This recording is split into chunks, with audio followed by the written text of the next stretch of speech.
Guess who's back from BlizzCon, baby? That's right, it's your favorite hosts with the most, Neinball and Leviathan, Westmarch Workshop. Greetings, Nephilim. How are you all doing? I hope you are all as excited and ready to talk about BlizzCon as we are. It was a jam-packed weekend and then some. Of course, we'll be giving you all the details of everything that we saw, did, ate, drank, smelled, tasted, felt. There was a lot of feelings.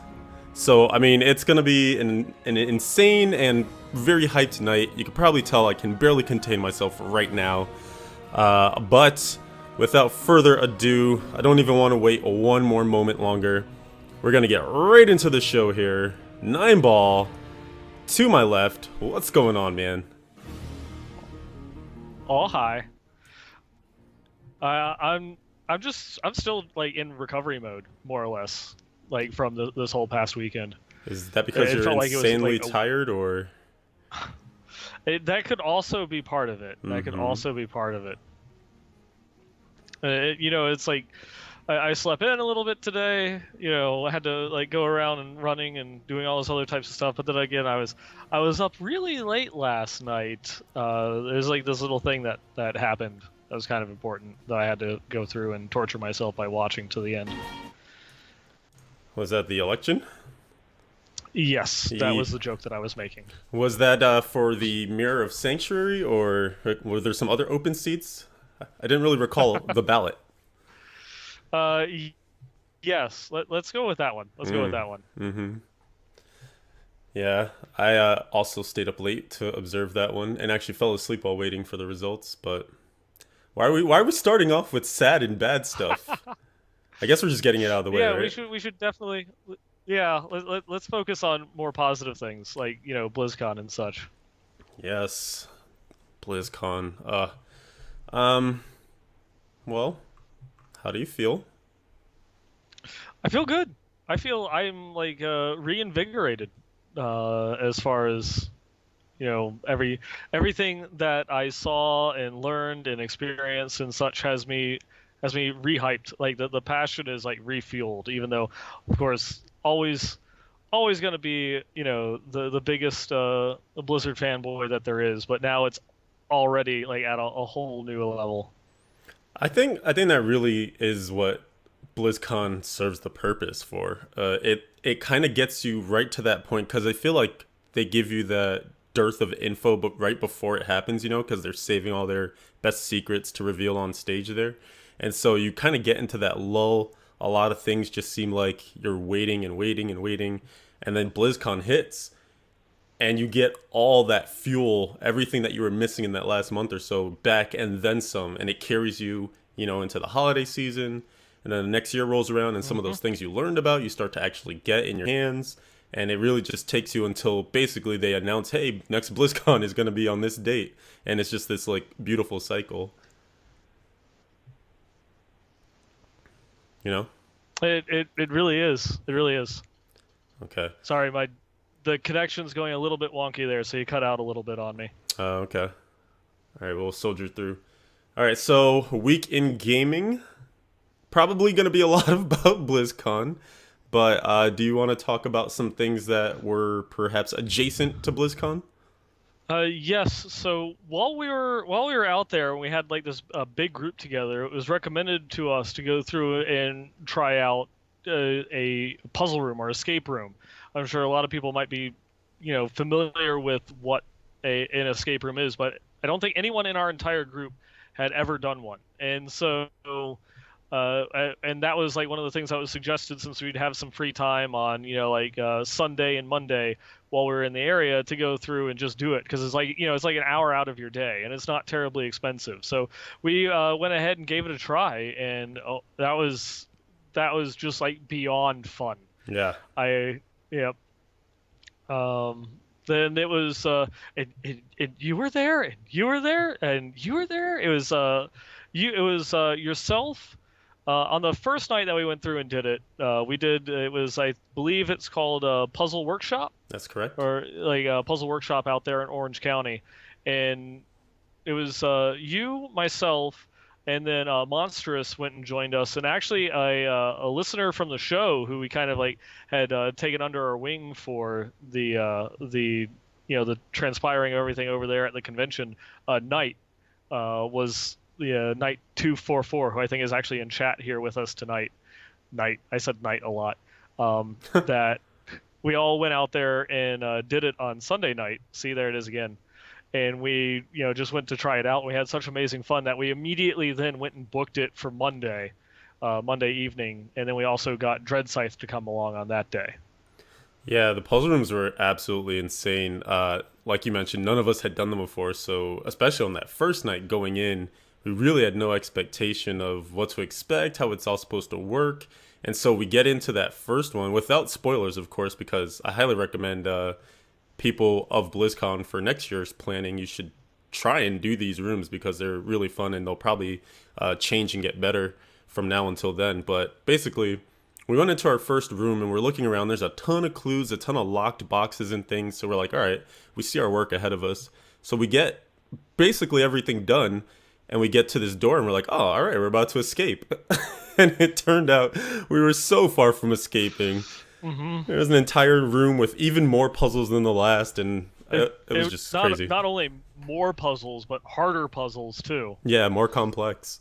Mm-hmm. But it is addicting. Like you mentioned, we ended up, fueling right back up for another round the next night. So it's the kind of thing where I think once you start, you can't stop. Just like Pringles, puzzle rooms are the Pringles of the gaming world, non-computer gaming world. Oh, and yeah. That analogy broke down in the middle there somewhere. Much like Pringles break down when you bite into them. Or when you get to about a middle of the way through, they begin breaking. It's true. There's always crumbs and stuff. Yeah, we tried to save it.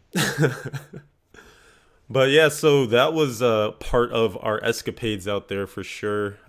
Reaching even further back than that, for me at least, there was some gaming right before I left, some Season 8 stuff.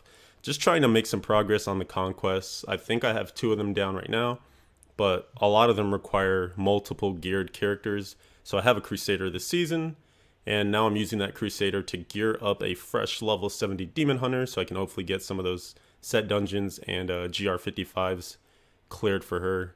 But it's weird. It feels so, after like all the crazy stuff that was revealed at BlizzCon and playing that demo, it feels so foreign to go back to Season 8 now, I guess this is kind of what we were talking about right before we left. Mm-hmm. It is. You have all the nice new toys and goodies and everything, and then you go back to playing without them, and it's very, very jarring. I think some of I probably getting a little bit ahead of myself, but some of the developers also talked about that, where they're actually working on stuff, and they might be working on multiple patches at the same time, and some people will go through and be like, how do you not know which patch this feature is going to be in? Well, they're going back and forth between like multiple patches and multiple builds while they're testing and working on things, so it all kind of meshes together, and you're testing one patch and then that feature isn't there anymore. It's like, where'd that go? Oh wait. And then you go back into live and then none of it's there.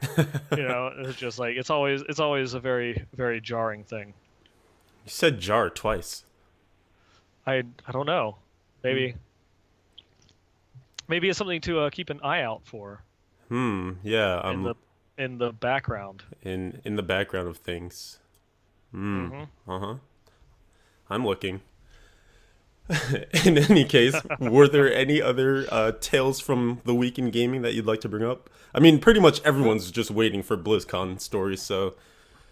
Yeah, I mean, that about sums it up. I mean, a little bit before the BlizzCon, I ended up spending most of my time just in World of Warcraft, farming up guild hall resources, so that way I could go and do follower quests while I was gone, and did not touch it in the past week.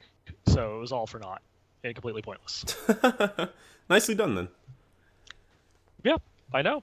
Yep, great on time management. So efficient.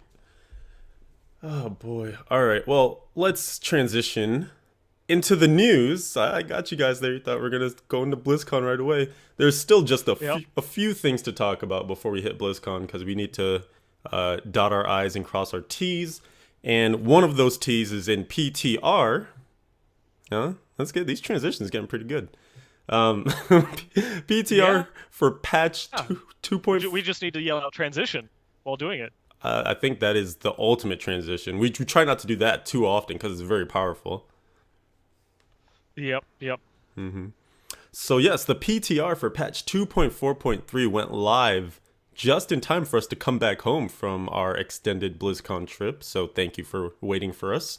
It's got a lot of the stuff that we saw and heard about in the different panels at BlizzCon. So we'll be digging into some of those details. But there's a lot to be happy about in this patch, even though it's not the Necromancer, which, I guess we can spoil at this point. That was revealed, and it's not in this patch.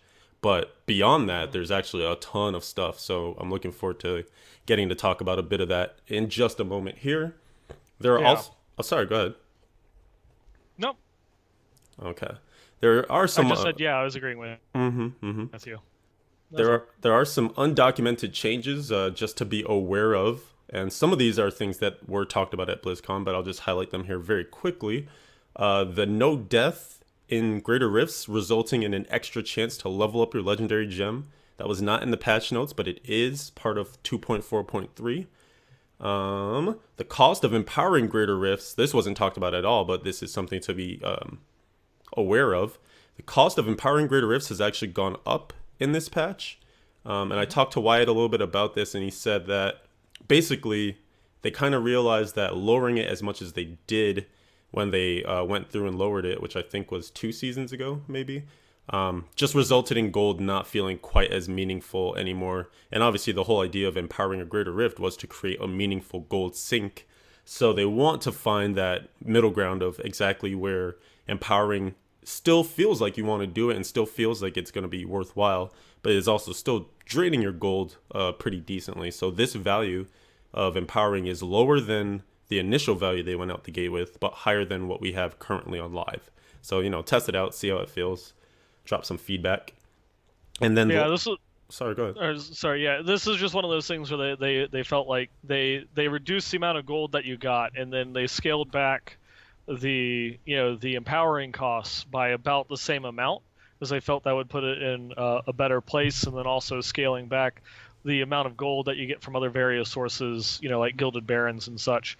But it wasn't pulling enough gold, just because could still get so much gold from other areas running regular rifts and bounties that it didn't reduce your actual total gold income and expenditure ratios to the point that they wanted. And so they wanted to counteract that a little bit by increasing the empowering costs. So this is still something that's in development till it gets to a good point. Yep, we will definitely see. Hopefully it settle on a good number and it feels like it's a nice push and pull for your gold. And then speaking of gold, one thing that they did talk about and is present in this patch but not in the patch notes is the fact that unsocketing gems no longer has a cost. And I do recall that Wyatt said something about this. I think he might have said it snuck into this, but it won't be going in on this patch. Is that right? Yes. Even though they went through and they announced that they're going to be unsocketing, they're going to be removing the unsocket cost from gems. It being in this particular patch is a bug. Right. So whether that stays through the entire PTR process and they're able to fix it and reverse it and have the gem costs back in, if they don't fix that by the time that this patch goes live, you could very well see season 10 or whatever next little update patch that they do, that will be reverted, and that the gem unsocketing cost will go back in and not be removed until the armory is in place. Spoilers, there's an armory. Yep.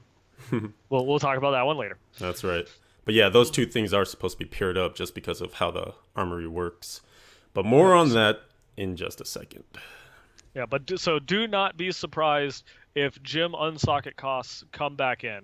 They did say it is supposed to be removed. It's not supposed to be removed in this patch. It's more or less a bug that's removing the unsocketing costs more than them actually pulling the feature. Yep. And then still a couple of things that are going on as well. There is some new tile sets inside Greater Rifts. I was running one just last night, and I noticed that the Battlefields of Eternity popped up in my Greater Rifts. And I was like, oh, I haven't seen this before. But what's interesting is you would think, oh, they said they weren't going to do these huge open map areas for Greater Rifts because it would kind of upset the balance of things. But it looks like they found a way to essentially bring that to the middle ground because you can get those maps now. But instead of them sort of performing as they normally do, they actually kind of hollowed out the middle. And so it more just is that same map tile set, but they kind of made narrow hallways out of it in a way. It's kind of hard to explain, but easy to visualize. But I mean, I just suggest going into the PTR and trying it out. It's kind of nice just to see different tile sets than what we're used to, because now your strategies might change a little bit. And of course, there are all sorts of additional changes to Greater Rifts in general that are making the meta of them very interesting. So we will touch on those details as well. Yep, and I believe that that's not the only one that got added into the Greater Rift pool. The Eternal Forest, the Festering Woods, and then also the Howling Mines tile set have been added in.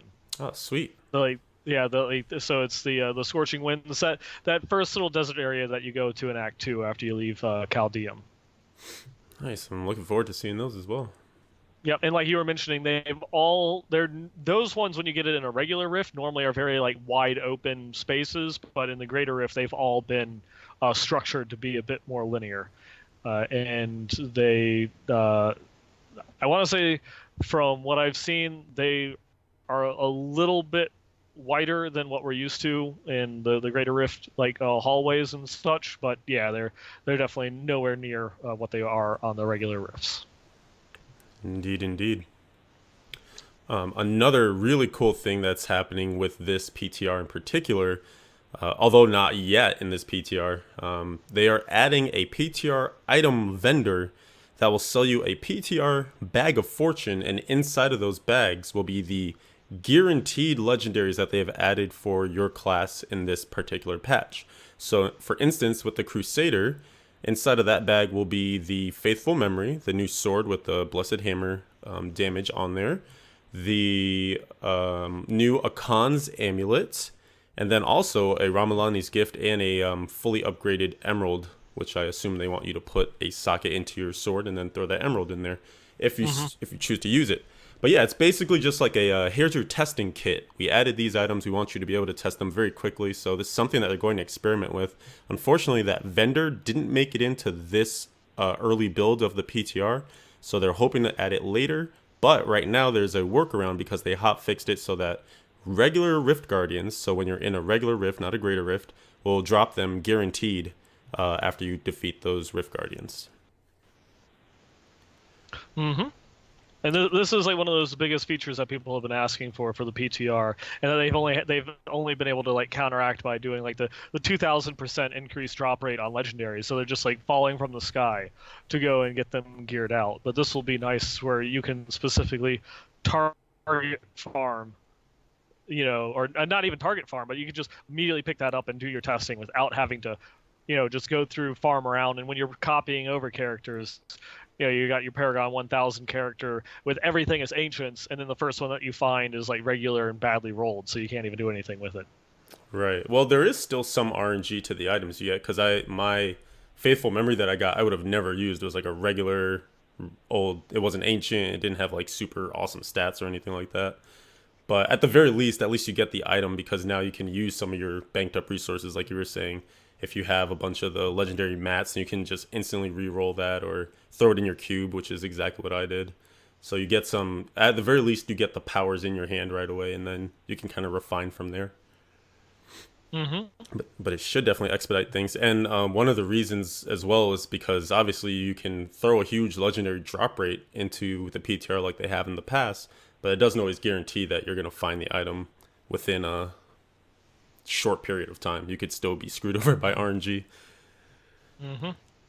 And then one thing that's particularly making waves in Reddit and on the forums and stuff is that there was, and I am totally bad with this stuff because I don't know anything technical besides how to turn my computer on, but there is an update to the clients so that it's more powerful for the calculation. Save me, please. More betterish. And more, It's more it betterish. does things Uh, gooder. Yeah, it with this newest with just the PTR at the moment, but hopefully with patch 2.4.3 it will go and carry through. Diablo is finally getting support for DirectX 11 into 64-bit client that can go through and run, because up until this point it was just 32-bit running off DirectX 9.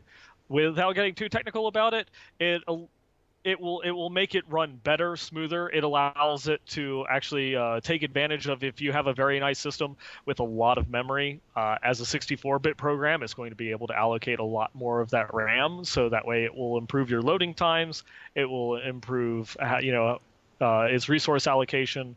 It can make better use of bigger graphics cards with that. DirectX 11 also is going to help improve how it goes through functions and renders in the background. If you've tried the PTR, and this is something that I noticed even while going through and playing the Darkening of Tristram event, where everything goes through and gets pixelated and such, it just feels so much smoother. It looks beautiful, and the game itself already has looked beautiful, but this just takes it to a whole new level. So if you've got a nice system, and I mean mine's not nice by any standards, it's 4 years old. I built it for Diablo 3, but the level of performance difference is noticeable. It is jarring. And I think one of the things that is you just distracted me so hard. Um, what was I gonna say? Oh, there's multi-core processing support as well too. So if you have Yeah, a multi-thread support's been added. yeah, so if you have a supercomputer, it utilizes a lot more of your resources. So it's gonna be sweet. Basically, people are saying they're getting way better load times. Transitions are smoother. Like everything is just running very nicely. And I think in general there are more options within the things that you can enable and disable, anti-aliasing, all that stuff. You can also choose a larger cursor. So there's just so many like little nuggets tucked away that weren't really advertised at all for this. Yeah, and that's something I find extremely surprising, that they wouldn't have announced, even in just, this is something that maybe I can understand them leaving it out of the couple of panels, but I'm surprised that there wasn't an engineer that talked about this at one of the lightning talks. This one's huge. Yeah, that would have been a good lightning talk. I agree. Well, maybe it'll be like a developer blog or something. They have the wherewithal to do those now, so Mm-hmm.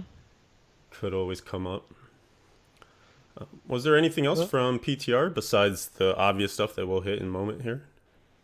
We do have also some things that weren't announced, that unannounced changes that were in this particular PTR. Um, the like some of the greater Rift improvements that they went through and implemented, just like some of the algorithms in the background have been changed, so that way when it spawns like in an elite mob, it's no longer tied to the tile set. So obviously, when you go through and you spawn a new level of a PTR, you'll have those particular mob types that will go through and spawn, but it's no long the elites are no longer tied to the mobs that are spawning on the level. So if you know go through and you get shadow fiends, bees, and fallen, you can still run into bigger elites and stuff like that to at least vary it up a little bit with that. That applies to like Nemesis bracers and all that. That is just Oh, cool. something that you can get. Yeah, and there's also I believe that there was some talk that there now is also new mobs that can be that can spawn as as rares. The scarabs can now spawn as rares, where they couldn't beforehand. And we also just got, like, I think the dark vessels. I don't know if this one's a bug, but like the dark vessels, the guys that basically sit around and do nothing until they change into the possessed, can now spawn as elites. Oh, I don't know if they will, like, if they convert themselves, if they'll spawn as a possessed. But there's a couple new mob types that couldn't spawn as elites that are now. Some of them are just, you know, like woolly beasts. They're just like a different skin from the wildebeests and such that we've seen before.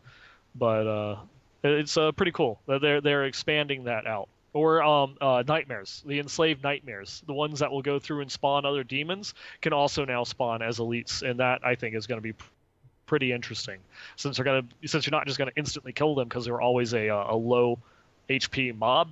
That could be pretty interesting because they're going to be sitting there spawning a whole bunch of demons and such while you're fighting them and having to deal with all the affixes that are already on them. Yeah, that's definitely going to change things up quite a bit. Mm-hmm. And also, I noticed, I don't know if this was discussed on the panels or anything, but I did notice that in general, there are more mobs inside of Greater Rifts than used to be possible. Like some of the mobs from the zones that were added, like the Eternal Woods and the Ruins of Setron and whatnot. I don't think we ever saw those in Greater Rifts, but now I'm pretty sure I saw a few of those last night. So more variety. Variety's the spice of life. Oh yeah. Oh yeah.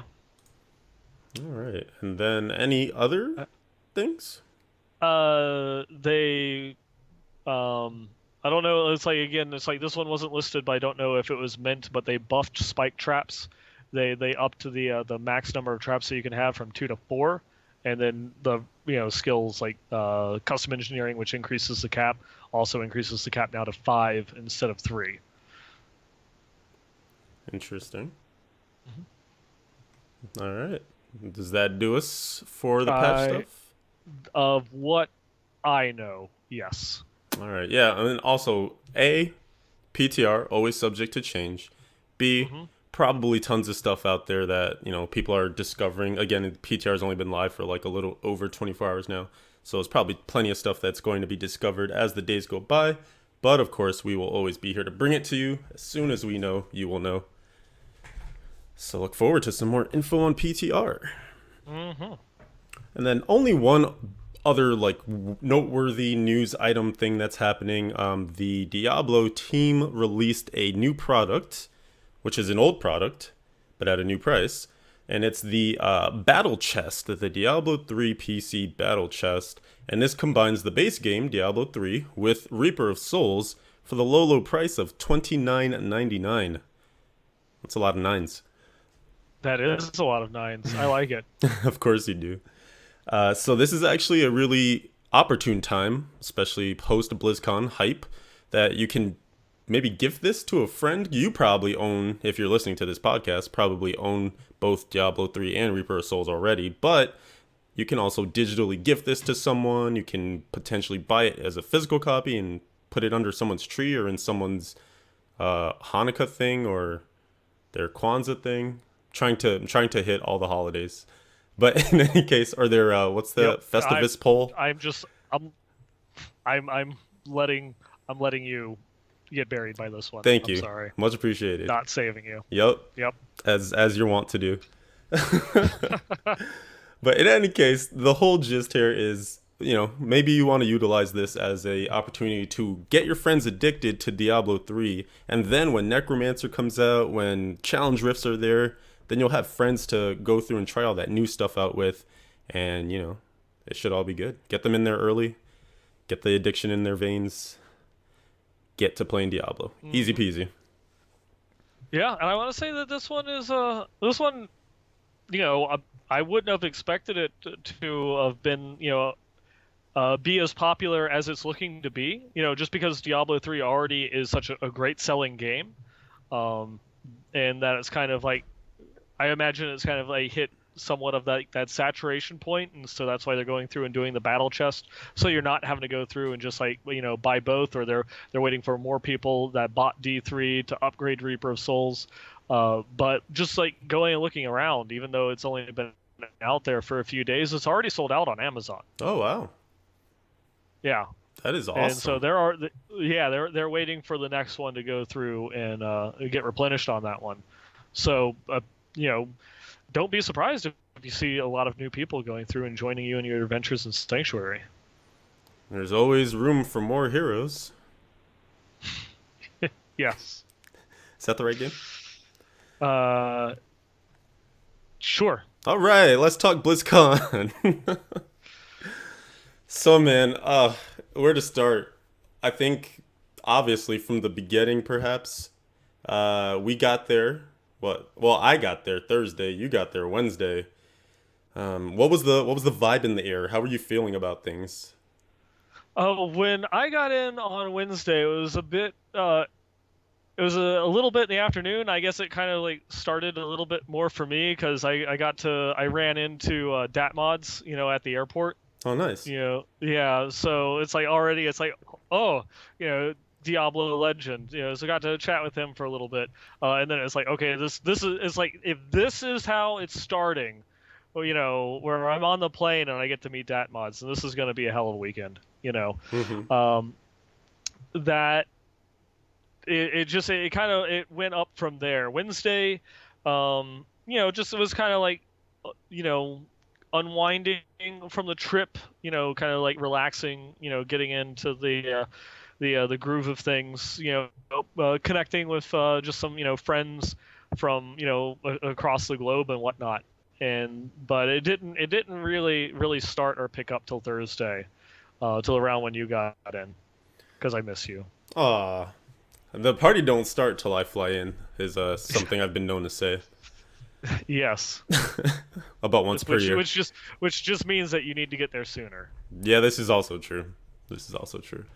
But yeah, I didn't have any crazy familiar famous people sightings, but I did just see even on my day, which is technically considered arriving late to BlizzCon these days, I saw tons of just like Overwatch swag and Hearthstone jackets and like the penetration of the Diablo or sorry of the Blizzard gear has run deep. Like even earlier today, this is like not compared to BlizzCon at all, but I was just outside for some lunch earlier at work, and there was just a guy in an Overwatch hat. I was just like, what? Like this? Where am I? Like this isn't BlizzCon still, right? Like I'm not still in LA, am I? But it was so cool to see. It spread so far, so wide, so quickly.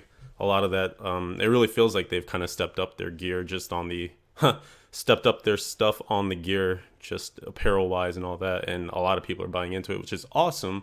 But yeah, arriving on Thursday, everyone was obviously starting to feel the hype for things, and it's the night before, so there are some events like the community mixer where we met a lot of really cool Diablo people. There was even, as we were walking up and registering, we saw your face there, if you recall your picture. Nineball's probably having audio issues or Yes, something. yes, Okay. I yep, I cut out there for a little bit, but yeah, that was just amazing. And it's just what what they had done with this community mixer is that they wanted the community, they wanted the people that they invited to make it feel as if, you know that they're actually like thinking of us and like thanking us for, everything that we've done to go through, helping the community. And so each of the franchises had to submit a certain number of pictures that they thought would, kind of exemplify their particular community. And you know that meant, whether it's pictures from, streams or from last year's BlizzCon or just like cool little things that have gone through and happened. The entire, like little party area was outside. It was like kind of like the outside area at the Sheraton Hmm. was just covered in pictures of, streamers, podcasters, just community figures. And right there at the registration desk, while we're going through to get our badges and to like sign in, or not badges, like wristbands, to sign into the community mixer, there was my picture, just hanging there right above the desk. And I'm just standing in line, and then everyone's like, hey, nine, hey, look, you're there, you're there. They're like pointing over. I'm like, what? And I'm just looking up, and then there's my face, from the last year BlizzCon, of me just having like that extreme face of joy, you know, right there above the sign in. And that was just amazing. It was like, oh, how can you get any more welcoming than seeing your own face, being celebrated there at the party? Right, and then of course you had to get a picture with your picture. Yeah, so I had to get a picture of me in a picture with me in a picture. Hmm. But that I wasn't just the only one that had their picture there at the mixer. No, yeah, there was also some pictures of Thunderclaw and Mm-hmm. Meneghese, Yep, Menegis. and Linksaria, who was another streamer that we met there. And of course, those two Mm-hmm. guys previously mentioned are our Reddit mod friends.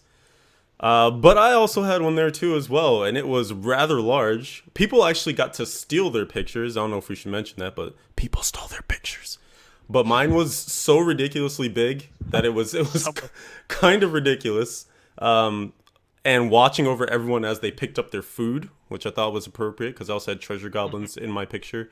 And I'm sure they were eyeing that loot with glee. But yeah, I also took a picture with my picture. But that was just such a cool touch because I don't know. It was completely unexpected. None of us had an idea. Thank you, Brandy. But just being able to kind of see the level of appreciation, the attention to detail, even in something like the community mixer, which is just a small part of the pre BlizzCon stuff, is so cool. Mhm. Really well It. done. Oh yeah. That just like set the tone for like the rest of the convention and how this is really for us, the fans. Absolutely. And then after that, it was really just like a who can you not run into fest because everyone eventually filtered through there, all the influencers and people that kind of helped to make the community be what it is. We ran into, of course, Andrew Kauza, and talked to him for quite a bit. Sampled Hmm. many of the festive drinks that they had on hand there. Of course, we saw Brandy. We met. Yes, they were. Sorry, go ahead. I was about to say. I think you mean the fascinating drinks. Fascinating. Yes. Fascinating. Very fascinating. Though Um, some, though some were more fascinating than others. Some were not fascinating, but others were. this is correct. And then we met other influencers from Diablo in particular. We met Spontaney, who was one of our newer streamers. Was her first time there at BlizzCon, so that was pretty cool just to kind of enhance the whole. Oh yeah, this is your first time, get that experience. Because now I'm coming into it as this is my second time, and Nine, this is like your eighth time at Hmm. BlizzCon. So it's nice to welcome in the new guard as well. Definitely. Ran into Big Daddy Den, who's also here in the chat. Shout out to that guy. Had some really cool conversations with him about just the game in general, wanting to get back to the days of harder grinds, less loot, more fulfilling experiences when that loot finally drops and things like that. But also even some Hmm. advice on streaming and just kind of how he's been able to do what he does for so damn long. It was a really fun convo. So it was just nice to get to stand around and chat with everyone for a while when normally we're all busy doing our own things when we're here at home. Hmm. And all right, so then we should also mention that we ran into some pretty famous peeps as far as our Diablo community is considered, with the Wyatt Changs, the Joe Shelleys, the Kevin Martins. They pretty much all started to filter in. We saw Travis Day as well. Yep, I was just about to say there was a Travis Day sighting. Hmm. He's a bit of an elusive one, that guy. Yep. And then, of course, I want to say, at least for me, I don't know if you can probably speak to yourself, but I believe you'll agree. One of the coolest moments was getting to meet Mike Morhaime. It Hmm. was just, the CEO just walking around, ready and willing to talk to anyone. Like it was weird because he was being swarmed and yet not swarmed because he just was totally game for talking to people and taking pictures. Like just so animated, so welcoming. You can't say enough awesome and nice things about the guy. So it was a really cool experience. Yeah, that was also just he's so sincere, and everything that he has to say, and he's actually kind of he's a little bit soft spoken when you like meet him in person because he's just extremely humble and thankful for everything that the community does. You go through and you talk with him, and like some of the first things out of his mouth is just thank you for everything that you do for the game, and just if you don't mind me going on a little bit of a tangent and steering it away from the community mixer itself, but just some of the stories that we were told over this weekend about Mike was touching. About how involved that he is like within the Blizzard community, and just that he really cares about the company, his employees, and the people that play these games. I've not met anyone that is like as sincere or passionate about Blizzard than him. It was really touching and inspiring. Absolutely. Yeah, you hear a lot of stories like that. So, it's hard to I mean, you wouldn't doubt them because, you believe people at face value, but just then also getting to solidify that with meeting him and seeing, wow, they're not kidding. He really is just that chill, that down to earth. It was a humbling experience. Humbling experience for sure. Mm-hmm. I also just want to quickly state that one of my favorite moments was running into the infamous J Hal, who you would feel like would be hard to miss because he is crazy tall, it turns out. But that guy is a mover and a shaker these days. He's now kind of doing a lot of Heroes stuff, and it's really awesome to see. He's doing a lot of announcing and casting over there. But it was cool because, he started with us. He's one of our Diablo people, so we got to talk to him for a bit as well, which was a shining moment for me. Love that guy. Yeah. I think it also just goes to show like just how tall most of the people at BlizzCon were. I felt short for most of the convention. There are a lot of tall people. You're right. Hmm. Oh man, I guess now we can. So that was the community mixer, really fun event, and then of course the real deal kicked off the next day. First day, Friday, opening ceremony. Your favorite part? It was fun to like kind of like go through and sit there, and we know the opening ceremony is supposed to go from like 11 to noon, and every game is going and talking and making their announcements. The Sombra reveal, and it was just as people expected. They were going and talking about Overwatch, and then all of a sudden the stream got hacked. Yep. And and then you're like kind of going through, and you're like looking at your watch, and it's like, well, they've kind of gone through everything, and then now they're on Hearthstone. They're like just starting to get started with Hearthstone now, and it's like 11:50. Are they not going to talk about Diablo? Is it, is the patch like that small or unimportant? And then it's still they're talking about Hearthstone, and it's afternoon, and it's just they're running long. What do they got? But then of course it's like they saved the best for last, and I'm gonna get his name wrong. I think it was Frank Pierce. Frank Pierce. There we go.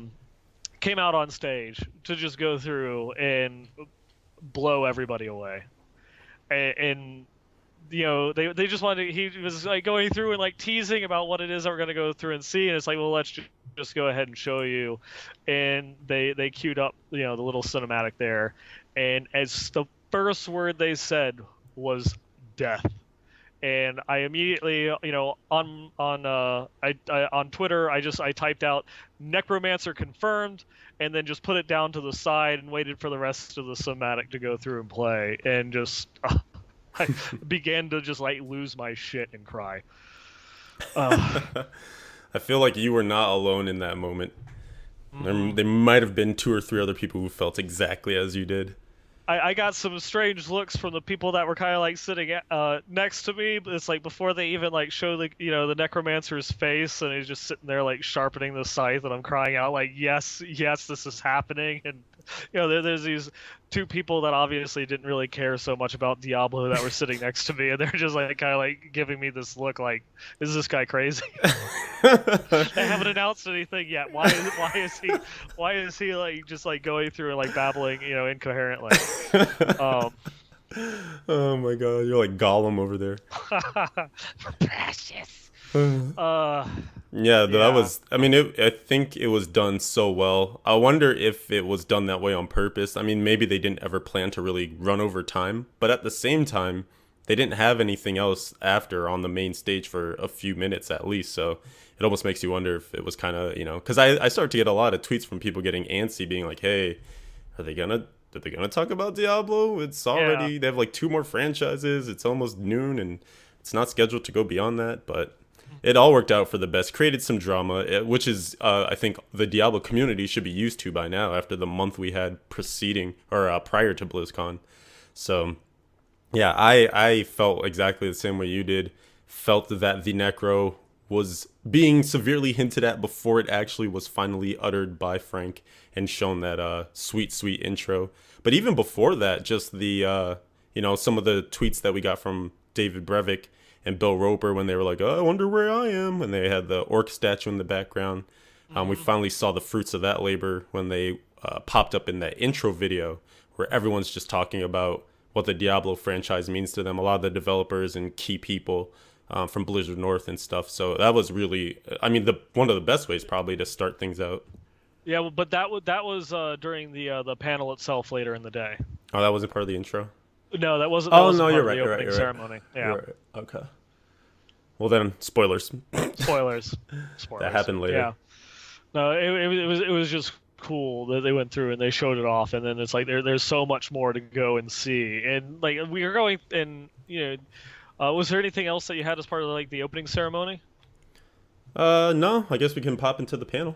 Yeah, it's it's just like going up into that panel, running into some of the developers. I want to say Joe Shelley was like the biggest troll, because he would go through and it's like, oh well, just watch the panel and then I'll answer the question. It's like, but I don't want to wait till the panel. I want you to answer my questions now. And then after the first panel, and then going in later on in the day, it was just like, asking him questions, or it's like, well, you have to wait till the next panel before I can answer that one. It's like, God damn it. Oh yeah, it was the long con. Oh, it was. They definitely, You get it? Long convention? Yes. Con? Yes. Okay. Yep. I get it now. Continue. I understand. Yep. But it was it was awesome, to say the least. Yeah, no, I think Joe Shelley was kind of like one of the BlizzCon like convention itself MVPs, because we kept running into him everywhere, and he always had like some funny thing for us that was just enough like tidbit of info to get excited, but never enough to be fully satisfied. That was a really fun reoccurrence.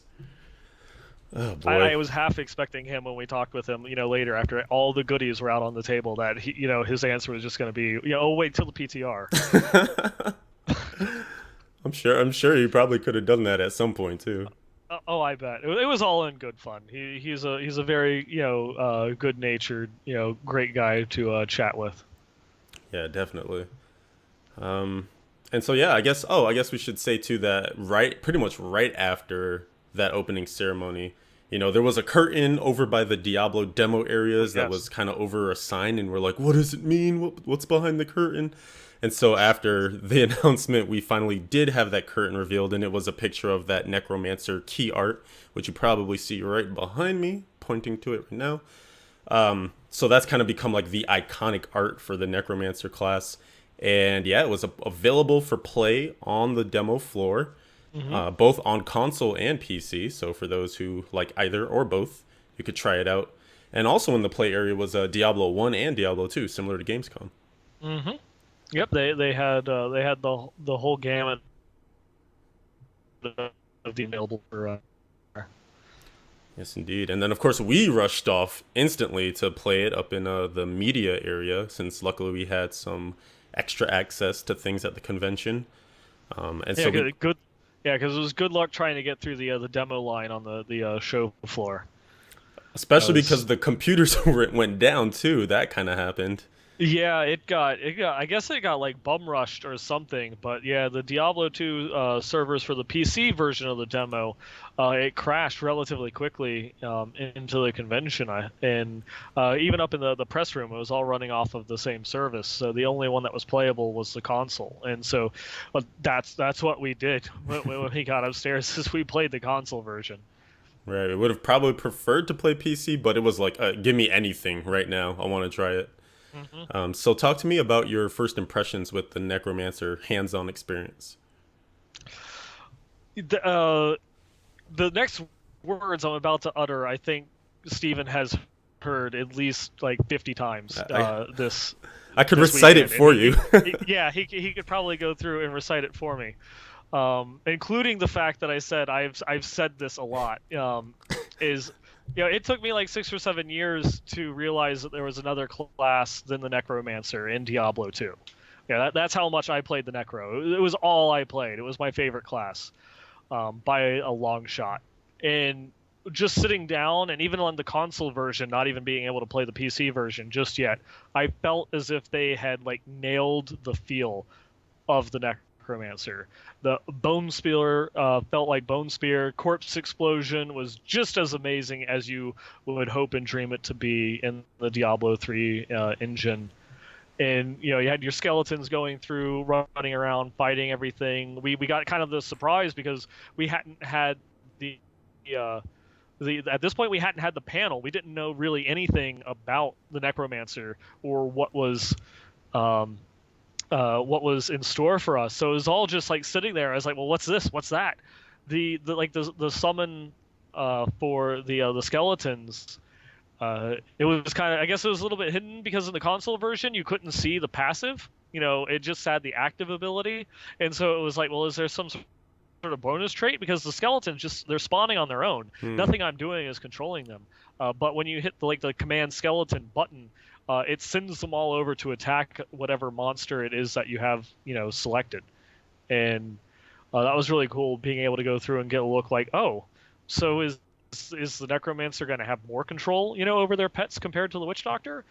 And you had to decrepify, so it had the curses, you had corpse explosion, you had your summons, you had bone spear, and then you had the new one, blood rush, which it was like a little bit of a teleport. Blood rush.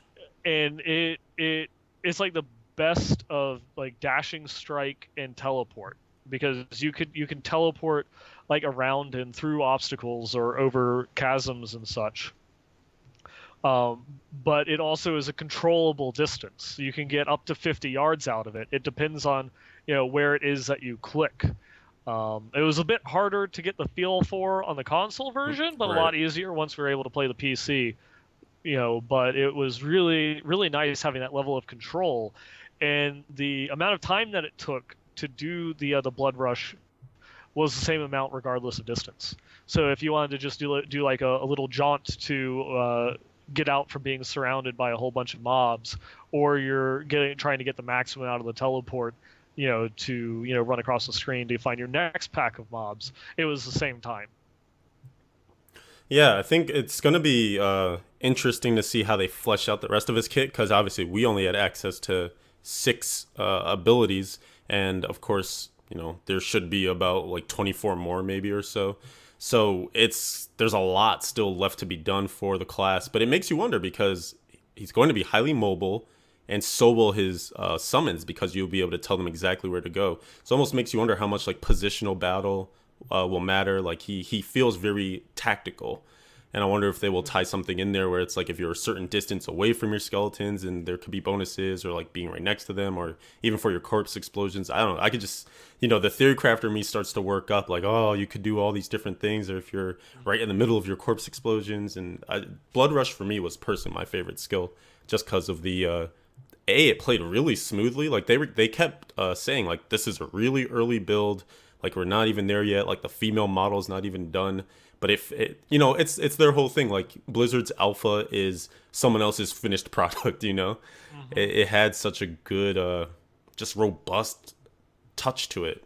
I loved it. Yeah, and it wasn't as jarring as say like dashing strike for like when you go through and it kind of like has like your camera feels like it lags behind them for just like a little bit. It flows. That smooth like, pan. Yeah, it worked. It felt a lot better than say like teleport or dashing strike. It felt like you had more control. Mm-hmm. And yeah, I guess this kind of spoils some future stuff, but we also did one of the skills Big Daddy's mentioning in chat and other people are chiming in on is the Army of Death. The skeletons that just kept coming and coming and coming. Even that reveal for it was really fun too, when Julian Love's on stage and he's like, well, what exactly makes an army? Well, what do you think, like 10 skeletons here? Mm-hmm. Nah, maybe like 20. 20? No, that's not an army. No, that's like a phalanx or something. How about Yeah, 50? more. Yeah, I think we need to double it. Took a little Yep. page out of the old design book, but yeah, so it's a crazy skill. I mean, and that's just a glimpse of what else could possibly be done. And what was really cool, I guess we're jumping around a little bit, but so be it. This is how the show usually works, anyways.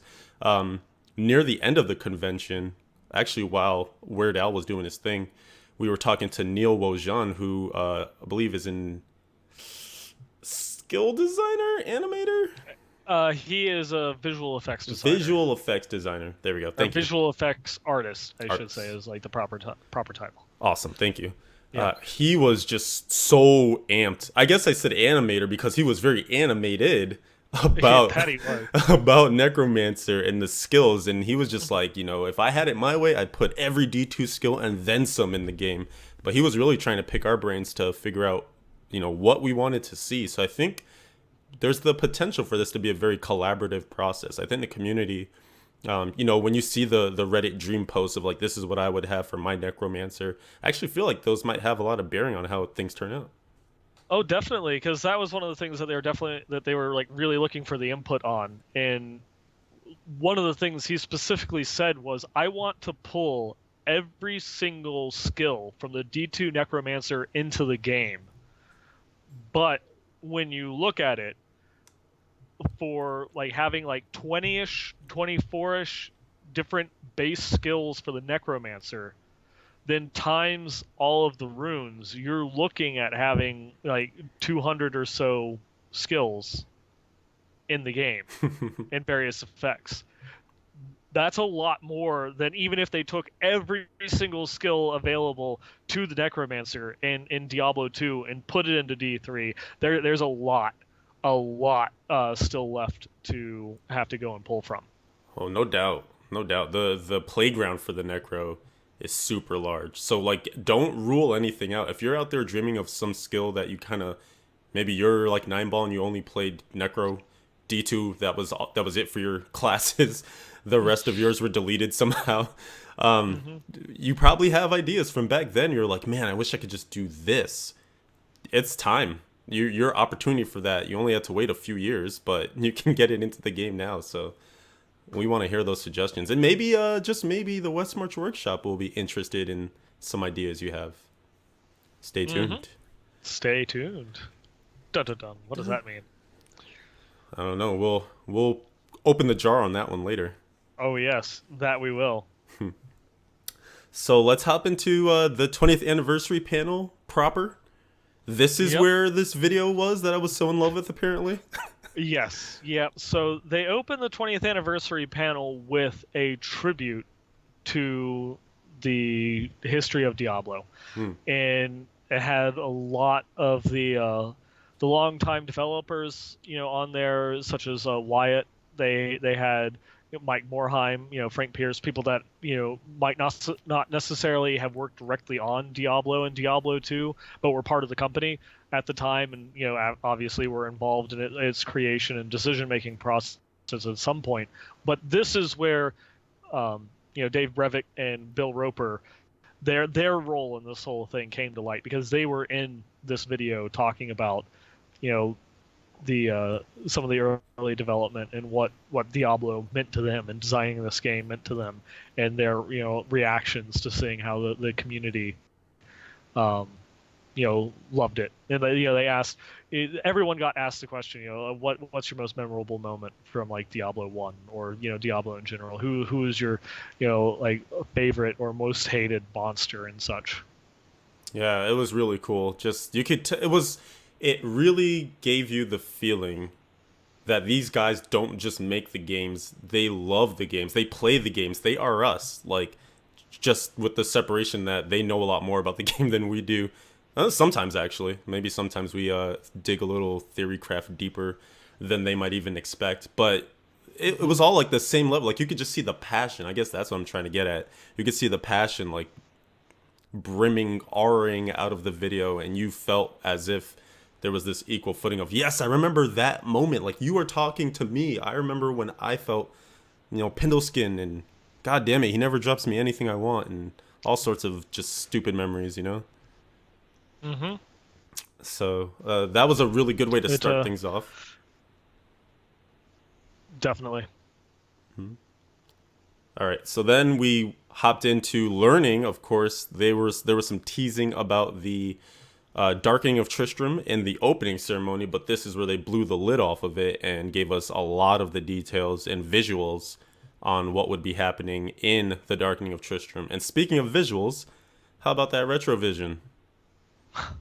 Oh, they were showing it off in the panels with like some screenshots, and we got to look at some of the screenshots in the press kit. But everyone was telling us it doesn't do it justice. You know, Hmm. you have no idea. Yeah, this looks the colors are desaturated and it looks a little bit grainy, but you have no clue what it actually looks like until you get the chance to play it. Just wait till the PTR. And yeah, sure enough, you know, oh, it is so beautiful. It is so well done. You go through and you check it out. I highly recommend you need to download this PTR, or at least if you don't want to download the PTR and you don't want any surprises, you'll have to play this event when it comes out in January. It's beautiful. It is so beautiful. Yeah, they hit all the right nostalgia moments. Like one of the things they were keying in on was that locked movement. I remember, like we were saying to each other, like he was kidding when Frank was talking about all that stuff on stage. Like he was kidding, right? Like they didn't actually just like do weird graphics and lock our Hmm. movement to 8 directions. Like they wouldn't do that, right? Yeah, this is just a joke of like people wanting to go back and play the old games, right? But Right? yeah, it's no, you can do it. It's there. They did it. When you hear them talk about this, it sounds like it just started out as a little small thing. They said, we wanted something to celebrate the anniversary, so here's some nostalgic music. Here's the original music from Diablo 1. But what if we did this? What if we created a way to go back to Tristram, get you back into the old cathedral? Okay, well, we'll do like 4 levels of that, right? That should be cool. Well, what if we did all 16? Yeah. And what if we added Yeah. all the bosses? Bosses. What if we added some tributes to the old game? Yeah, and apparently it just like exploded from this small idea, this small tribute to a full-fledged thing. And the event is really awesome. Now like Nineball just mentioned, it's on PTR. You can try it out for yourself. There's a lot of attention to detail. One of the things they kept telling us was that there were all these Easter eggs that we'd be able to hunt down, and players who really remember the D1 days would actually get a kick out of a lot of them. And I'm sure you got to try it out, right, Nine? So did you see some of those old school items and things like that hit you right in the feels? Yeah, yeah, and like they made a particular care to make sure that they had added in um, a bunch of items, or at least hints to items that were they were big things like godly plate of the whale, and the staff of Armageddon, or staff of Apocalypse, that they were myths. They didn't actually exist in the game, but it was like these persistent myths or rumors that would go around, and people might have added in by like hacking an item in or something along those lines. But it was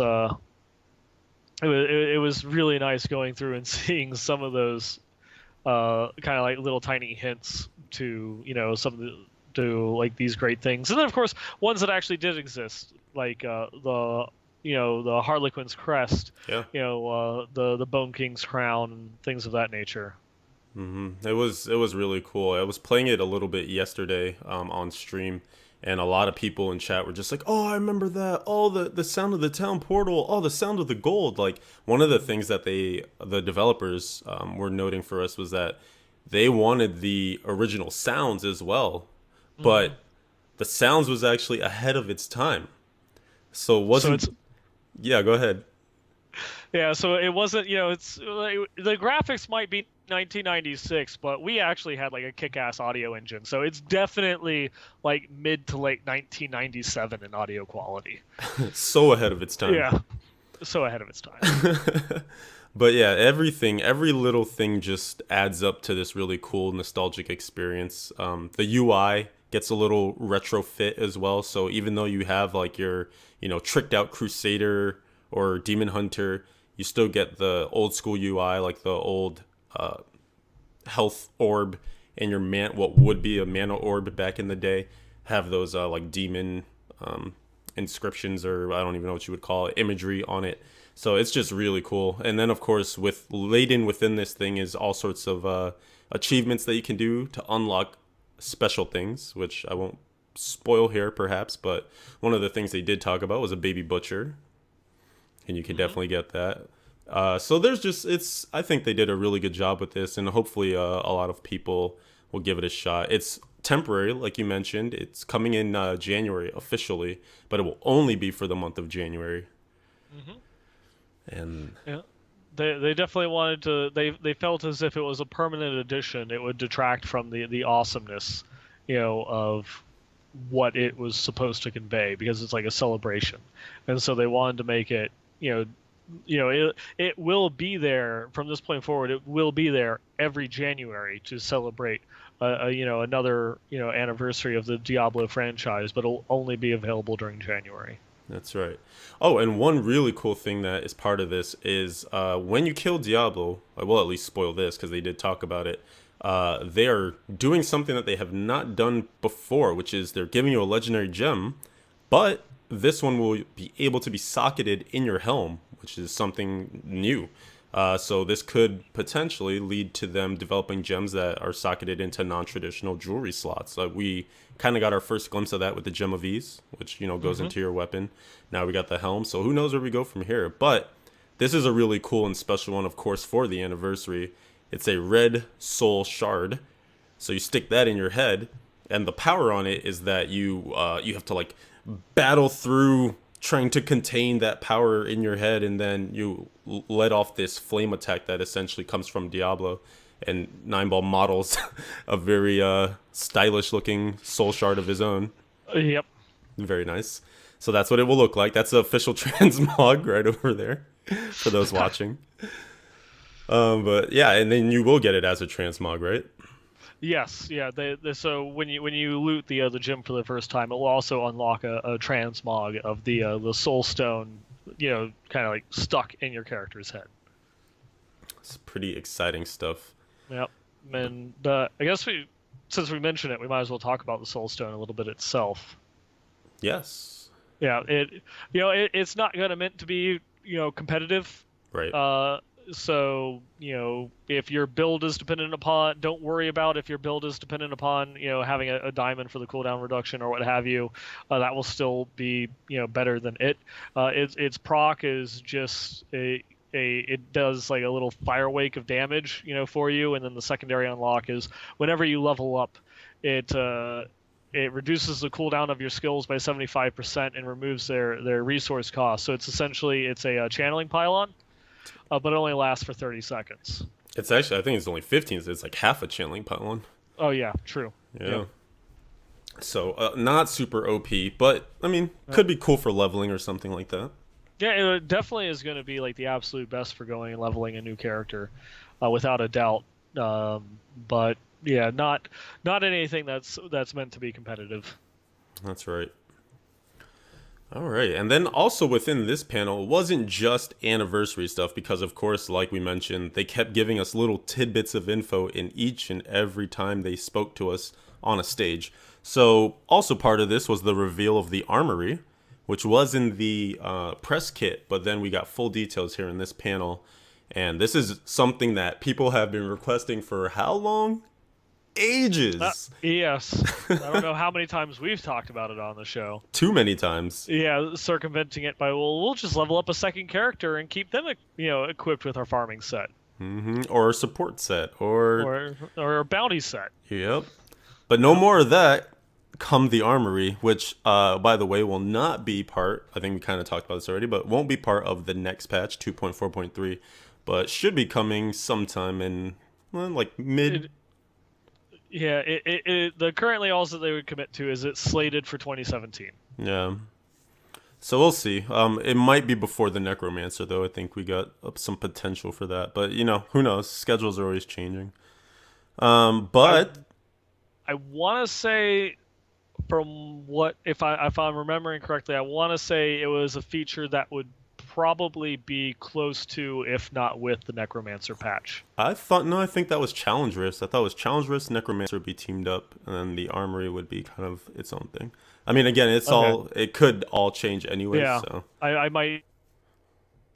Yeah, I might have that reversed. Because I thought it was Challenge Risks was going to be first and then Armory later, but you might be right. I would be very excited if that was the case. It's them Yeah, Challenge Risk though, but we'll get there. We'll get there.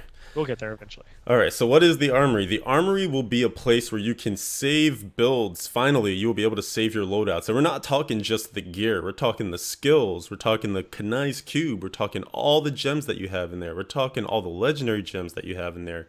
The passives, everything.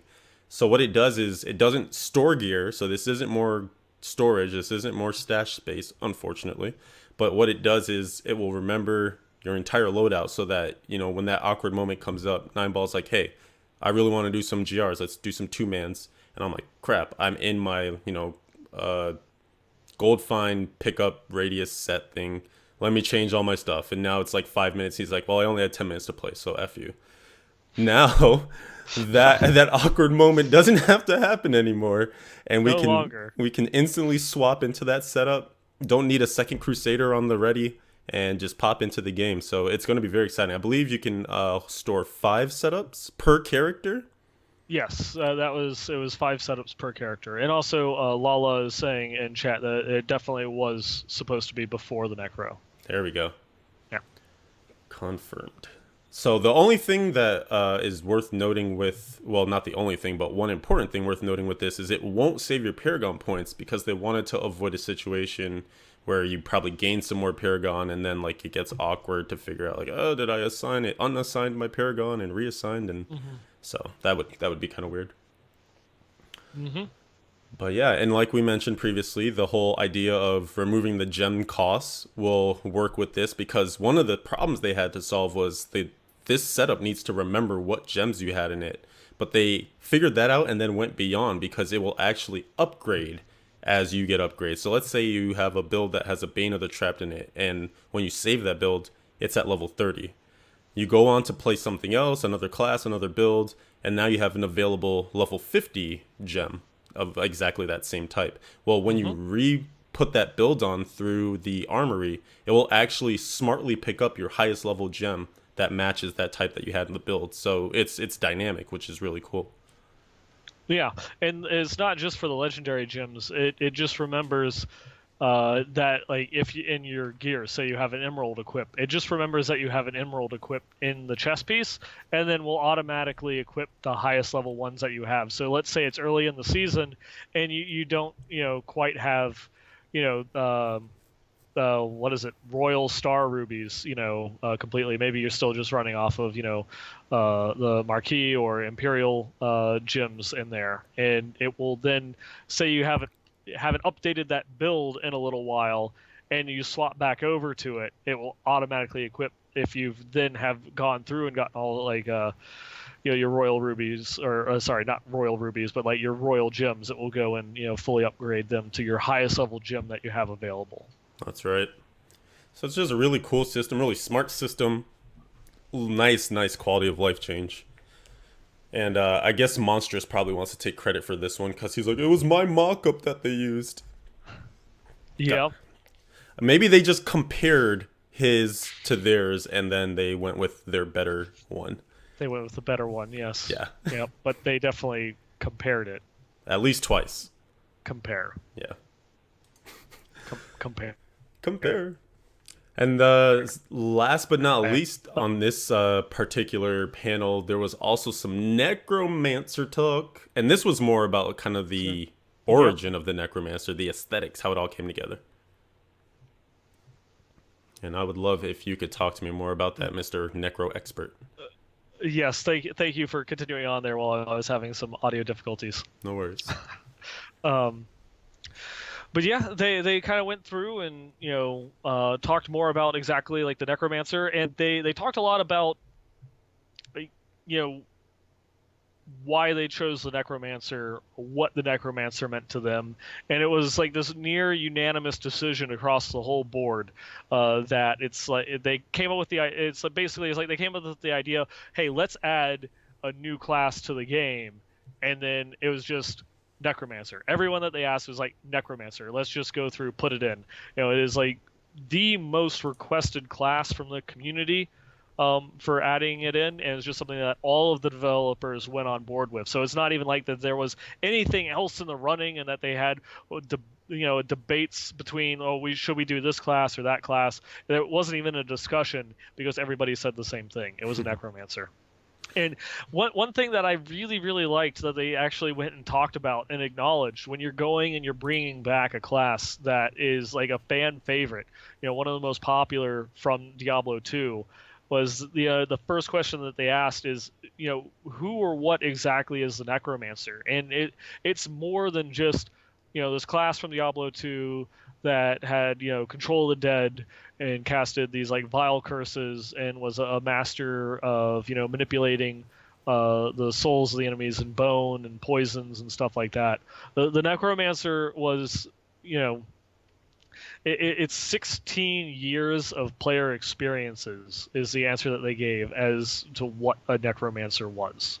And it means something a little bit different to every person, and that it's something that it's like this intimate thing that people are familiar with. Everyone that's ever played a necromancer from D2 or played it for extended period of time, all of our collections of what a necromancer is a little bit different. And so they went to go and break it down into kind of like subsections as they went to develop it, and go and, I guess, like, flesh out is the wrong term when we're talking about like a Skellymancer, but they wanted to flesh out exactly what the necro was, and like what the different design elements that went into it were. Yeah, they showed off some really sick concept art. They were keying in on kind of this blood and bone and reanimation. So we saw like this one blood set, which I actually learned was designed by Mike Metcalf's brother, who also works at Blizzard as well. And that thing was like hideously beautiful. I don't know if that's the phrase I want to coin for this, but it was so just like gross and grotesque yet alluring. It almost reminded me of the Unhallowed Essence set, just the way that the theme was so well put together throughout each armor piece. But at the same time, this was just like the most perverted version of that. So I really feel like they're going to touch on the dark side when it comes to the Necromancer. This is, one of their darkest, if not the darkest character of them all for D3 for sure. And I think that was kind of one of the things that they decidedly needed to do, because the Witch Doctor exists, and of course will be a comparison. Well, it's like, hey, you have a pet class. How is it any different from the Necro? Well, yeah, and that's actually something that they went to go through and talk about. The some of the fundamental differences between the Necromancer and the Witch Doctor, and how they're designed. They wanted to make sure that they did keep the two of them separate and different from one another. That's right. And so some of the key points there is, the Witch Doctor's pets are a bit more passive. They kind of do their own thing, whereas the Necromancer is this controller of the dead. He is the commander of the dead. So that's why they developed that active-passive system for the pets. So you will command them to go, hey, attack that over there. You do my bidding. That is one key difference between the two. Another was that the Witch Doctor has just like more color to it, more lighthearted. And you could tell when you equip a Witch Doctor and you haven't transmogged things or like used dyes, like it is a very colorful class. So that's kind of one of the differences, where the Necromancer is more serious, more dark. He does not joke around, but he's also a rock star. So they were just kind of trying to key in on these different elements of exactly why the Necromancer will have like a different aesthetic and feel. And it seems like they are doing their best to pull the two apart. It'll be interesting to see kind of what the overlap and interplay will be between them. Yeah, and that was even like something that they went through and said, like what exactly is like the necromancer? He's like he's the commander of the dead, and you say rock star. That's actually one of the things they put up on what it means to be a necromancer. It was their key points were that they went in like as they were building the class and the items and the skills that are going to be associated with them. It was rock star, reanimation, sophisticated, blood curses, bone, corpses, and cool. And they showed a little piece of concept art, and it's just like straight out of like a 1980s like hair metal band with like the all leather with like the open chest out and everything. It was really really awesome to go through and to see like that design element. They're meant to be rock stars. Right on.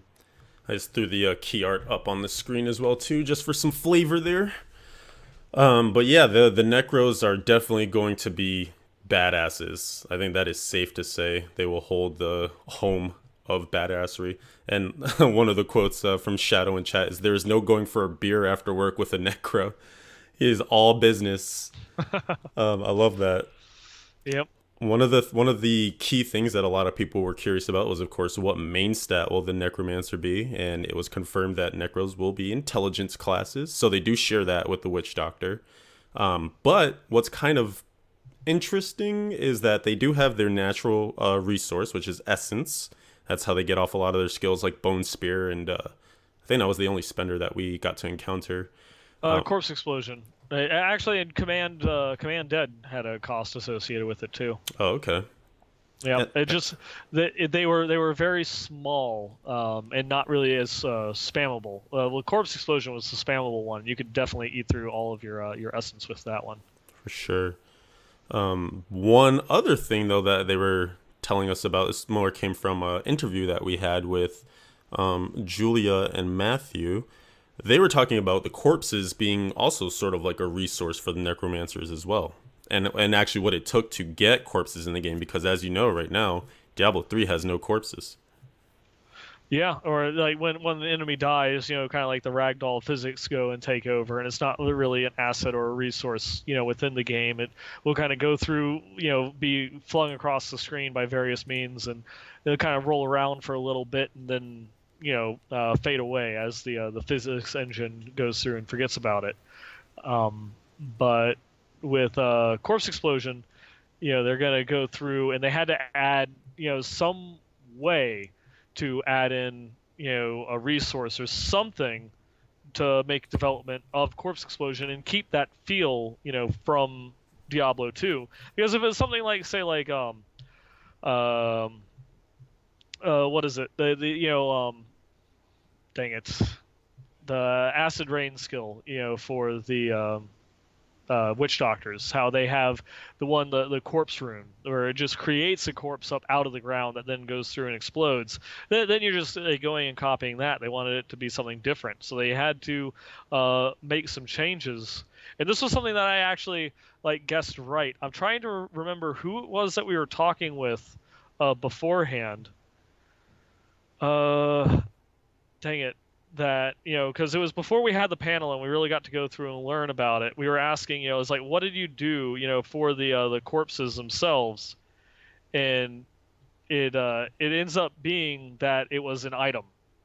That the corpses that mobs drop are an item now. That's a 100% drop rate that only the necromancer themselves can see, and that's the kind of like the catalyst of the ability. Yeah, so that was how they ended up solving the problem of, we want there to be corpses. We need that for this fantasy to come to life. Corpses come to life. Yep. But how do we do it? And so yeah, that's kind of an interesting workaround. And there was still some decision, or not so sure, uncertainty, I think is the word, on whether other necromancers could see other necromancers' corpses and blow them up or not. Yeah. Yeah, go ahead. I want to say that the idea is so that way the corpses themselves are individual to the necromancer, but the question is, whether they can pull it off. All right. Yeah. I suppose we shall see. Yep. All right, and then of course the rest of the panel itself was just going over some of the skills that we had already gotten to touch on through the demo, and then showcasing two new skills that were not playable, which was the Blood Golem. So of course golems are coming back.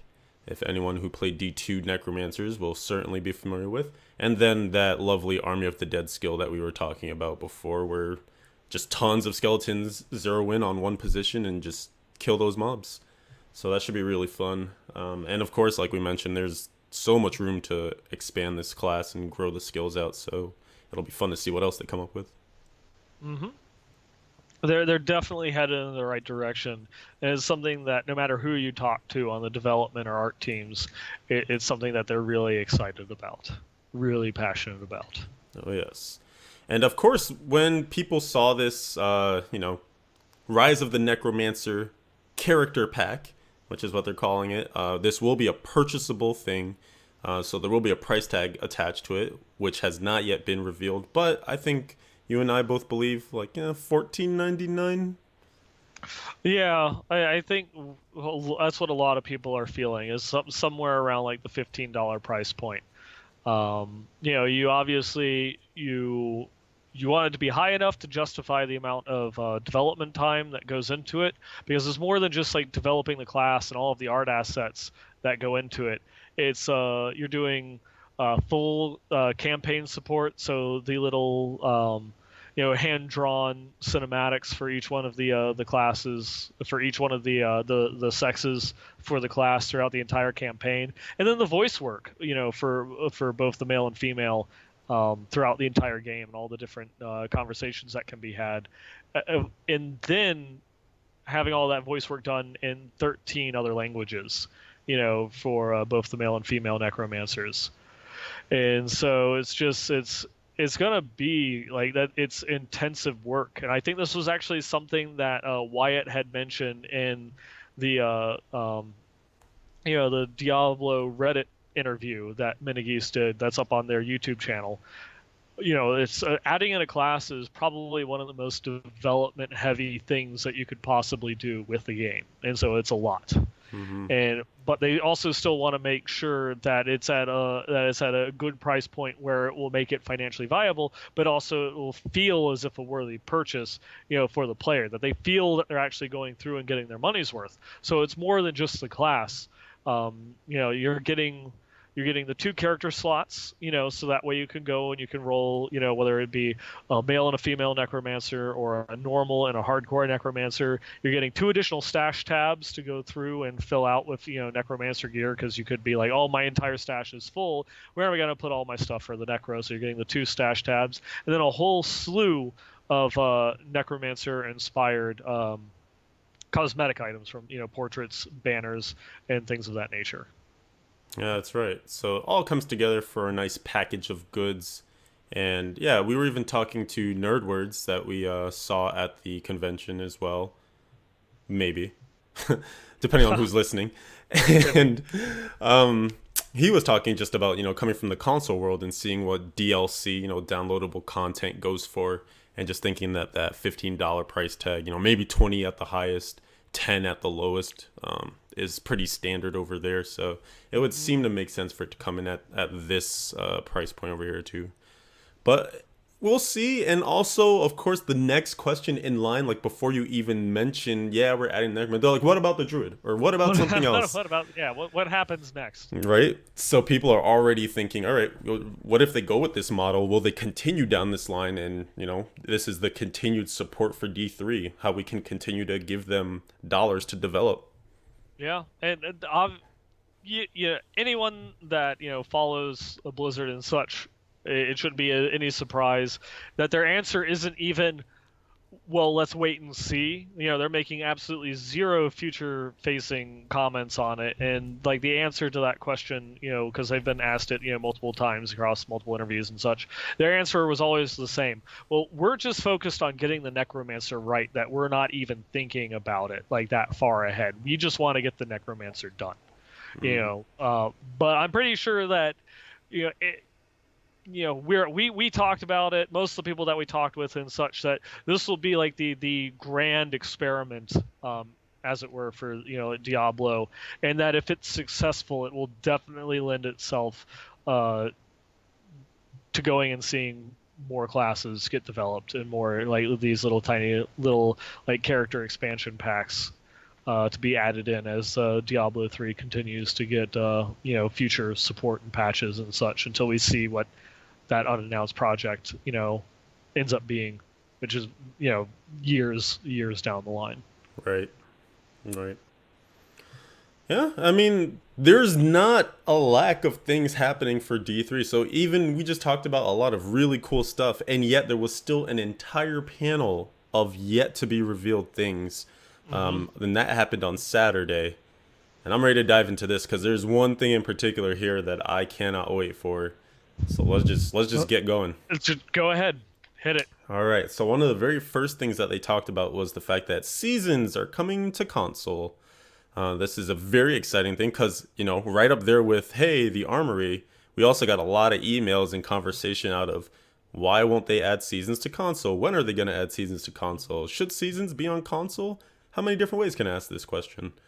And now they're doing it. And there was that talk, remember? I think it was maybe a half a year ago or so where some gaming company published an article that was like, hey, we actually are thinking about doing seasons on console. And then for whatever reason, the devs kind of pulled back from it. But now I guess the time is right because they announced they're going out with it. Yeah, they announced that it's something that they want to go through and do, and well, hell, they're doing it. Now, one of the big questions has been, as soon as they announced seasons for console, it was nothing but questions. How are you going to combat the hacking and the cheating that is with the console? And they said that it's not really something that they're at liberty to discuss because it's a security issue, and anything involving hacks they can't really comment on because they can't give too much information about what things they're doing to combat it. Because the people that want to cheat, the more they know, the more they can better do ways of cheating. They can cheat better, as it were. So they didn't really make too many comments about that. But it is something that they are looking into, and they are going to put some protections and stuff in place to go and circumvent a lot of that. Right, and one of the things they did key on as well was this is coming to the next gen consoles, PS4 and Xbox One. And a lot of the most dubious hacks were back in the older versions, characters that got imported over from Xbox 360 and PS3. But then also the fact, hey, this is a season. You're starting with a brand new character. So ideally, the economy and everything that's going into the season should at least start out clean. And hopefully their measures that they enact will keep a lot of those ridiculous items and things out of the ecosystem. It's kind of a war that will be fought, and hopefully they will do their best. But they're obviously very aware of those concerns. Another big thing that is kind of a small thing, but is totally a big thing, and something that we have talked about, something that was actually kind of teased many, many eons ago, is the crafting mats UI. Tell me about this one, Neinball. Yep. So this one is they went through and they've done it. They've been talking about it for a while about wanting to take the crafting mats, out of an inventory stash and putting it into its own little UI, much in the same way that blood shards or gold work. And this one again, it's not coming in this next patch. It'll be sometime in 2017. But they finally have gotten the tech together, and so now you will no longer have to worry about having all the arcane dust sitting in your stash tab. It's not an auto pickup like gold is. You will still have to go through and click on them, but they're all going to be in their own nice little UI there. No, it is auto pickup. That's one of the changes as well. Remember, they actually showed us the video where it was being picked up and it pops over their head. Yeah, but the video that they showed was them actually going and clicking on it and then pulling it in with that auto pull. You still had to click on one, and it just pulled it all in, and it just would pop up over their head saying how much you collected. But it was something that you still actually had to click. It was not an auto pickup. They specifically said it was not going to be auto pickup, and it was something that you would still have to click. Well, it's the auto But pickup that we have in Diablo 3. gold and blood shards. No, okay, never mind. Yeah. Go ahead, continue. Okay. Yeah, but no, I mean it's the same functionality that it works like right now, where if you That's click what I a, was saying. yeah, yeah. I mean, okay, it's the same functionality. You still have to click a Death's Breath to pick up a Death's Breath, but then it has a radius where it picks up everything around it. And so it works exactly as it does right now. It just isn't going to go into your inventory, and it will pop up with a little indicator over it that will now go and say you've collected 7 Death's Breaths. Mm-hmm. Yeah. Sorry, you were confusing me there when you said like auto pickup, where it's like that is like I was thinking you were mentioning it that auto pickup was going to be like gold, where if you just walk over it, it will collect it into your inventory. Mm-hmm. All right. Well, let's just move on then. And then also in Kanai's Cube, they had an update where you will auto pull the crafting mats that you need. So now, since they're in their own menu, you literally just hit a little button for your recipe, and whatever you need for that recipe, as long as you have it in your crafting materials menu there, it'll pull it out for you. So super convenient. That's another one that was a high request from people as well. So that should be very exciting. And then along with sort of, small but nice and neat changes, you get some dyes at the Mystic. So you no longer have to go around to all the vendors looking for your removable dye, the one that gets rid of all the stuff, or your royal dye to turn everything purple. The Mystic will have them all available in her own dye tab. And then you just put the piece in there that you want dyed, and you pick your dye, and you pay the price that you normally would for that bottle of dye, and you're good to go. And it also will house the collector's edition dyes as well. Yep, and so we'll have to see if every time you create a new character, you get 10 more of those dyes, or email saying that you have 10 dyes. So hopefully that will go away. Finally fix that. Yes. Mm-hmm. And one of the things mentioned earlier today was the undocumented change where if you don't die in a Greater Rift, you will get that additional chance to upgrade a legendary gem. So it's pretty much automatic for hardcore unless you die. Yep, and then you don't worry about it anyways. Yep. But it's really nice because now they're at least incentivizing not dying versus penalizing you for dying, which I feel like has always been that push and pull of, yeah, we want death to matter, but how do we make it matter where it doesn't feel bad for the player? Well, at least now they're making it a good thing to avoid. So pretty much supports everywhere will be very happy because they rarely die, but maybe DPS characters will play a little more carefully now. Yeah, it's one of those things that's like I see it a lot, or at least like, I guess to put it a better framing of the question that I see a lot. You penalize me for dying by going through and giving me a timer. What are you going to do to reward me for not dying? And so that's kind of like what we see is like a good counterbalance, for it to try and reward you for, build your focus a little bit less on DPS, a little bit more on defense, and if you don't die, well then hey, you get an extra roll on the gym. That's right. And then of course you can't have awesomeness without new zones.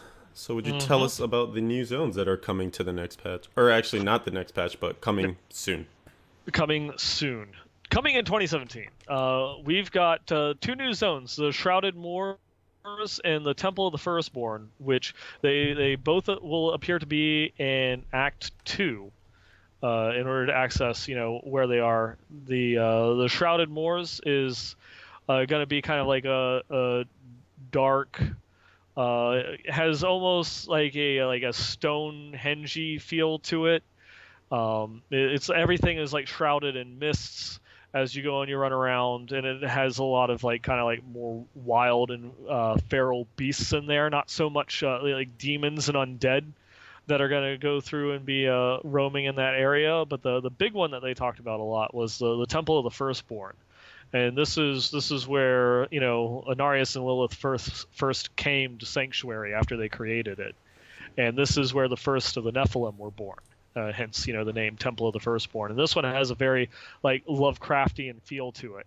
It has like a very angular uh, in like Gothic look to the cathedral itself, but they wanted to differentiate it from, say, the cathedral and other places that they've already created that have like kind of a Gothic church-like feel. So you'll have instead of like these like stained glass windows through the cathedral, they're just piles of bones that fill these windows. And it's also just the design for the creature. We got to see like one of the new ones that they had, the shepherd, which is like this kind of like is it it's like almost undead but kind of like fleshy angel, kind of like a ghost of a Nephilim. And it just like it's something like out of a horror film or a horror story. There's just these gigantically, unnaturally long arms and fleshy appendage type wings that just kind of like floats there and haunts you. And a lot of the ones that they went for this is like straight out of like like Lovecraftian lore. Um, it looks really really interesting, and Yeah. in both these zones, speaking of lore, is going to be kind of a they're building upon the storytelling elements that they developed with Grey Hollow. So it's going to be non-linear. The everyone's path to uncover the story behind both the Shrouded Moors and the Temple of the Firstborn will be slightly different. You might find these little tidbits in different orders, which will kind of develop or change the way that you learn the story of these areas. But they also wanted to take it like another step further, and then they wouldn't elaborate past that. So I'm definitely really interested to see what they might have in store for us, compared to what an outstanding job they did with storytelling on Grey Hollow. Right. Yeah. I will definitely be curious to see how they expand on that. Not to use the expansion word, but maybe this could tell us something about the future. Mm-hmm.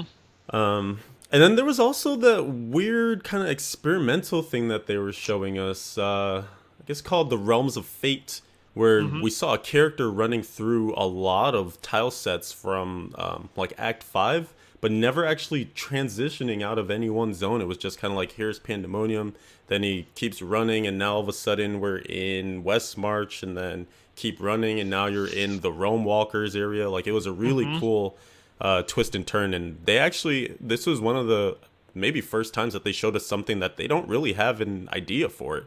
They're just saying, hey, this is a cool thing we're developed and worked on. We're really not quite sure where it will fit. Like, it could be a bounty thing, adventure mode, maybe its own feature at some point, but it's kind of Mm-hmm. exciting to see. Yeah, because from what we understand, the way the tech worked, kind of like all the the algorithms that worked in the background that put together these maps, and I imagine probably tied to the monster spawns as well. It laid out the same thing across the entire level, for the Greater Rift, but with this new kind of realm, this new feature, as you mentioned, called Realms of Fate. It has a transition to it, so you just be walking along, your little alleyway or whatever, or street, and then all of a sudden, you're someplace else without going down a level, or clicking on something that transitions you to the next zone. It just goes flawlessly from one to the other. So that could be really interesting if we see that type of development in like Rift tech. Could that mean like we have a Rift or a Greater Rift that doesn't have levels? You just keep running, from one zone to the next, and the monsters spawn and change as you go from one tile set to the next. That could be cool, just like one continuous floor. Yeah. Hmm. We'll see what they do with that one. Keep that one in the memory banks for when it pops up as a new feature. Maybe next BlizzCon or something. Mm-hmm. And then we get to Greater Rift changes in general. This is something that we were kind of teasing at the beginning of the show. But besides all the ones that we had mentioned before, just in general, they're doing a lot to change the landscape of the Greater Rift meta, if you want to call it that.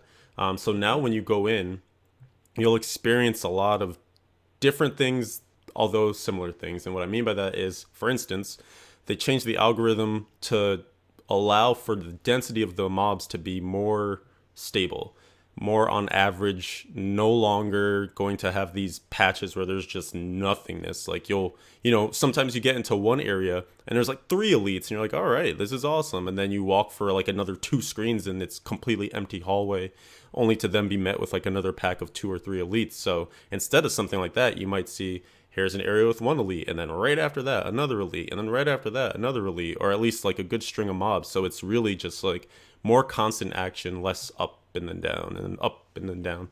So it should be a really good change, just for the continuity of things. And in general, there's going to be a higher chance for the tile sets to change up more often. One of the things they didn't like was that as you went down into your greater rift, you started to see potentially some of the same tile sets. Wasn't a lot of variance, so now you could actually go wildly from one area to another. And like we mentioned, they also added a bunch of those additional tile sets, so there will be a lot more variety in that sense. So while they're because go ahead.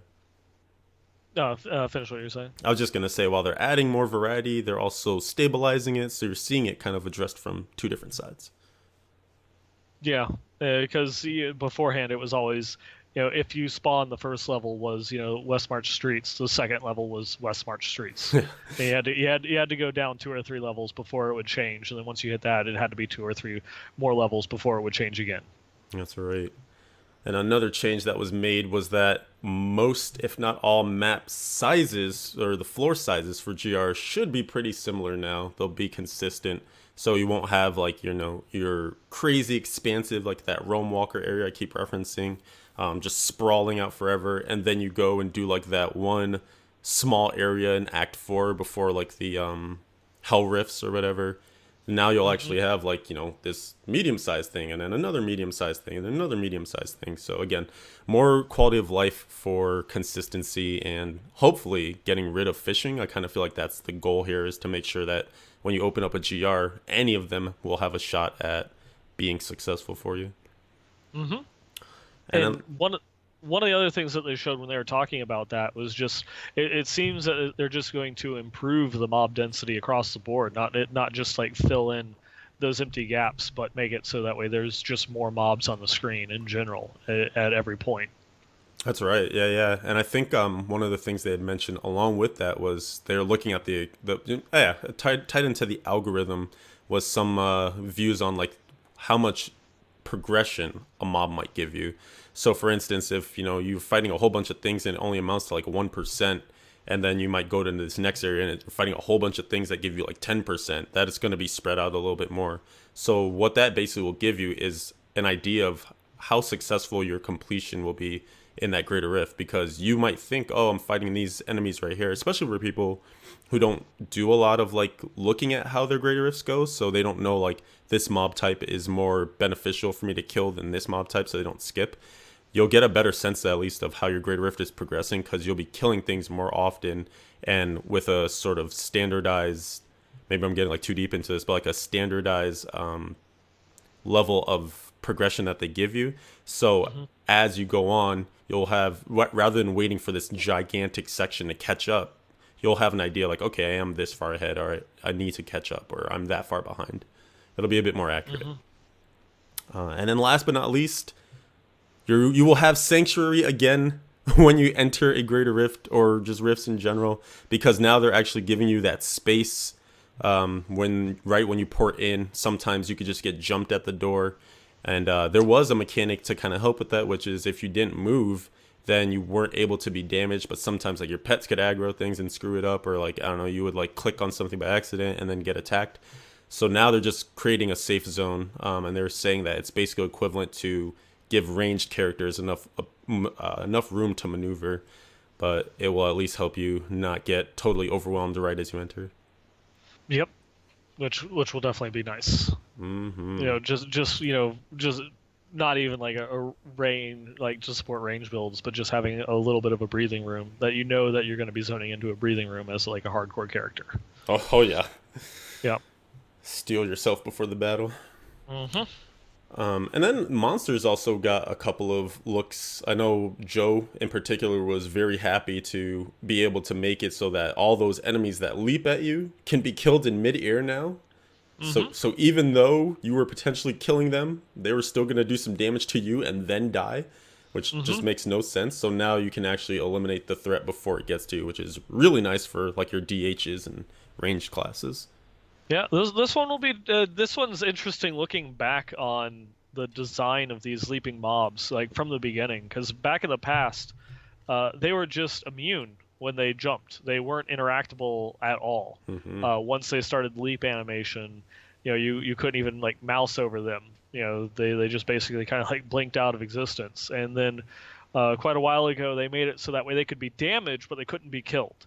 So they would go through, start their leap. You could go and attack them, and they would just drop down, but they would stay at like 1 health, so that way they could complete their attack. But now they've of course brought it to the logical conclusion and will allow you to kill them in midair. What a long, strange journey it's been. Mm-hmm. Yeah, that should be. It's like these little quality of life things that add up to make a big impact. Mm-hmm. Very nice. As far as other things from this panel, they were basically just breaking it up into different sections. So then at this point, Travis Day walked up and talked about some legendary powers that we can expect on old items that didn't yet have them. And I won't totally run through all of them, but basically the Saffron Wrap is going to have some Barb stuff for Overpower, Monald Heal for Wizards, and Paralysis and Lightning, trying to get a build going with that. Faithful Memory, helping out the Seeker of the Light Crusaders, Blessed Hammers. Ravage Strike for Monks, it's doing some things with Epiphany and your Spirit Spenders.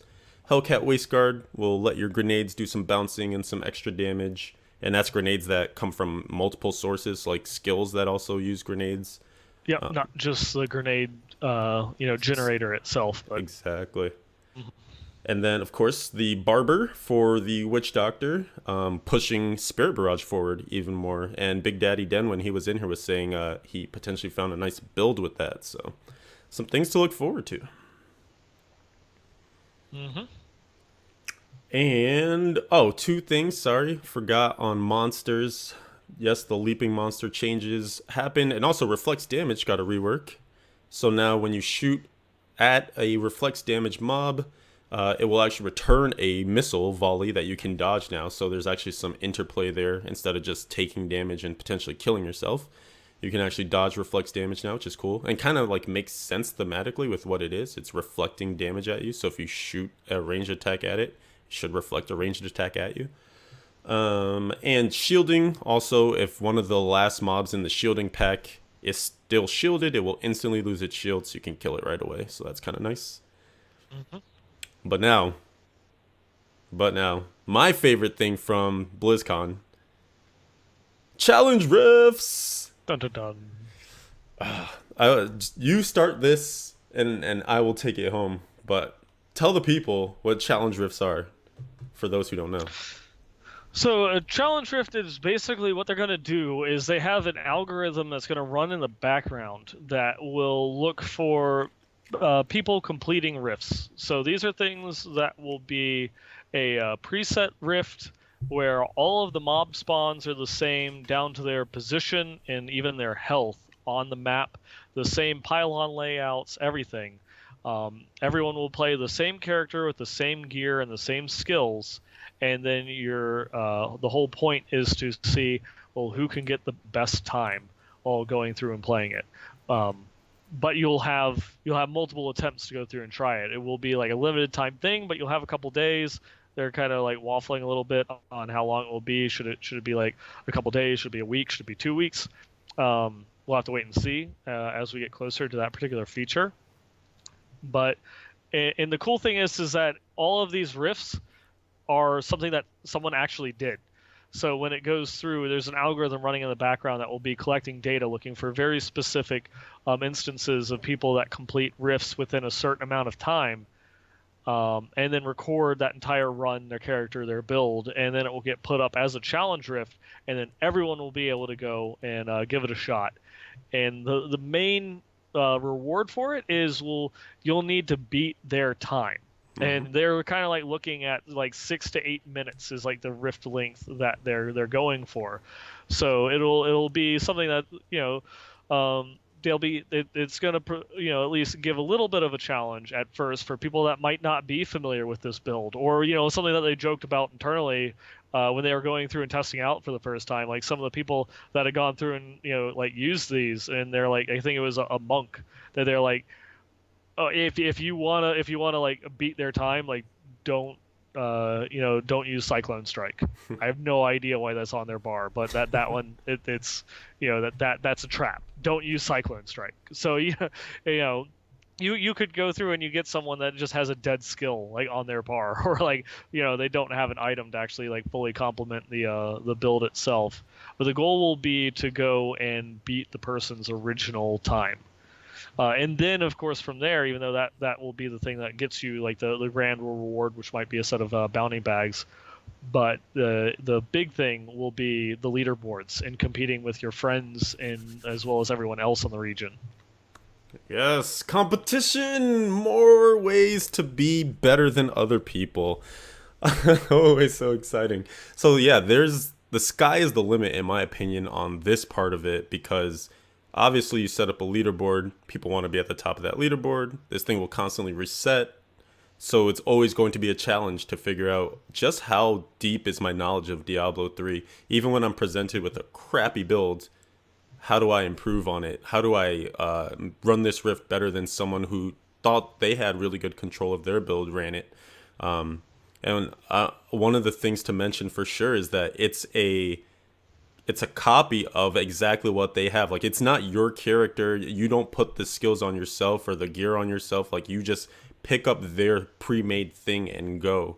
So there's nothing to lose. Like, if you die, like, it's okay. Like, it's not your character. It's just you in that run trying to beat that time. So this is so cool because you can really go balls to the wall. You can use like your first attempt to just go and scout it out. Oh, there's a pylon here. There's a pylon here. Like, one of the things that they were talking about was people actually made like maps and, photoshopped like, here's a pylon here. There's this here. There was an elite right here, like making their plans so they can really min-max it. But that is going to be the cool part about this, is even when, the people at the top of the class go and do this run, they might post a video and say, I have the best clear. But you might come across that video and be like, I see something they didn't do, or, oh, I know this thing a little bit better than they. So it's just going to keep engendering that like one-upsmanship, which I think is good and healthy for the game, a reason to return. And with the idea that because you don't have to necessarily keep up with the farming, because the farming has been done for you when the person finishes that greater rift, it's actually something you can pick up and put down. It's not a long-term commitment like the Paragon grind is during seasons if you want to be at the top of the leaderboards for that. So I think it's going to be a good alternative to, hey, there are people who just like the long-term grind. Maybe those are the ones who are really dedicated to seasons, and maybe they hop into a challenge rift here and there. But you might have people who are just perennial challenge rift runners, and that's all they do. They just log in, they do their challenge rifts, they perfect them, maintain their position. Then when the next one comes along, boom, on to the next. And the other interesting thing that I found from this is that there will be multiplayer support in this as well, and they're not going to be like going through and looking for like 2, 3, or 4-man clears. You'll just be able to spawn in with like 4, complete copies of that particular character into the same exact rift. Oh yeah, that's gonna be chaotic. Oh yeah, I think one of the videos that they showed was just like it was like 4 Archon wizards like going and running around on the screen. Oh god. Yeah, and this one, depending upon of course, like the amount of time that it took them to clear, but also the level of difficulty that they had while clearing it, you could have like people going for these like 4-man clear times, looking at the top of the leaderboard.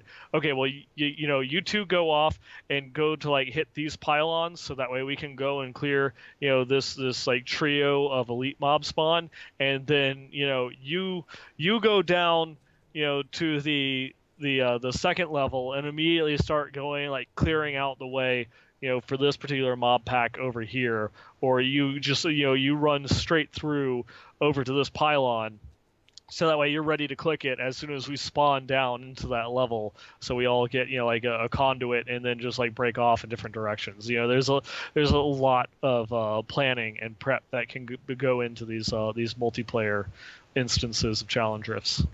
Yeah, and that's why I'm excited for it. I think it's going to be the kind of thing that is game changing. It will require you to like have some good teamwork, like you're mentioning right now. It'll require you to just become a master of multiple classes. I think what it'll really advertise is the fact that this game is deeper than just whatever you choose to level up. Maybe you are just a monk fan, and that's primarily all you play. But the challenge rift for this week could be a Crusader, and hey, you got to learn how to Crusader if you want to get on the top there. Yeah, and I mean you could be a Crusader, but it's a Rollins build. Oh God. And you're like, Yeah, when's the last time I played Rollins? yeah, it could be a legacy of Nightmare Shield Throw. You have absolutely no idea. Yeah, that's It good. could It could have been. It could be someone playing, like a cons with the Fist of the Heavens items going through and doing this particular clear. Just it could have just been someone like messing around, like at a Greater Rift 40, just using these items to go and have fun with, and all of a sudden it got picked Right. because there's protections in the background, so that way that everything is like assigned to certain weights, and as different classes get selected, their particular weights are dropped lower, so that way you won't have like the same class back to back. And then when the class comes out again, it's going to look at all the items that were assigned and that were part of the last challenge will be assigned a lower weight, so that way you can try and get a different gear setup. So that way it's not just if one particular season, you know, everyone is running, say on Hollowed Essence Demon Hunters. The next time Demon Hunter comes up in the rotation of the challenge modes, on Hallowed Essence, items are going to be weighted a lot lower. So it will almost guarantee that the next time Demon Hunter comes up, it will not be using Unhallowed Essence. It will be a different set, and then those will be weighted lower, and so it will go on to the next and the next and the next. So you're going to get lots of variation, in the classes and the play styles that you'll get, over time. That's right. It's gonna be chaos. Like some of the things you're mentioning are, even though they're like crazy to think, they're mostly still okay. But what about the guy or the girl who's running like a random weapon in their hand? Like they have no set, right? Like they just got to Uh-huh. 70 and they have a smattering of legendaries. Like you could get that rift too. Oh yeah. So I think like the one of the things is that they can't have any rare items, so you're not going to be getting like the Paragon 17 guy. They at least have to be like fully. They at least have to have like full legendaries. But you could have the guy that is, they're like Paragon 60 or Paragon 100, and they don't even have a complete set, like you're saying. They're just they have what they found, oh and yeah. that's on their character. Oh, You know. it's gonna be an interesting time. I think, and we're talking about like how all the other games have like that brawl thing, which is kind of like a wacky mode where anything goes. Like I think this will be Diablo's version of that. So you're gonna see a lot of fun stuff, and I think we need something like that in this game. Very Oh ex- yeah. It is going to be nice, and it's the way that they designed it too is it's self-generating. You know. yeah. So they And don't even have these, yeah.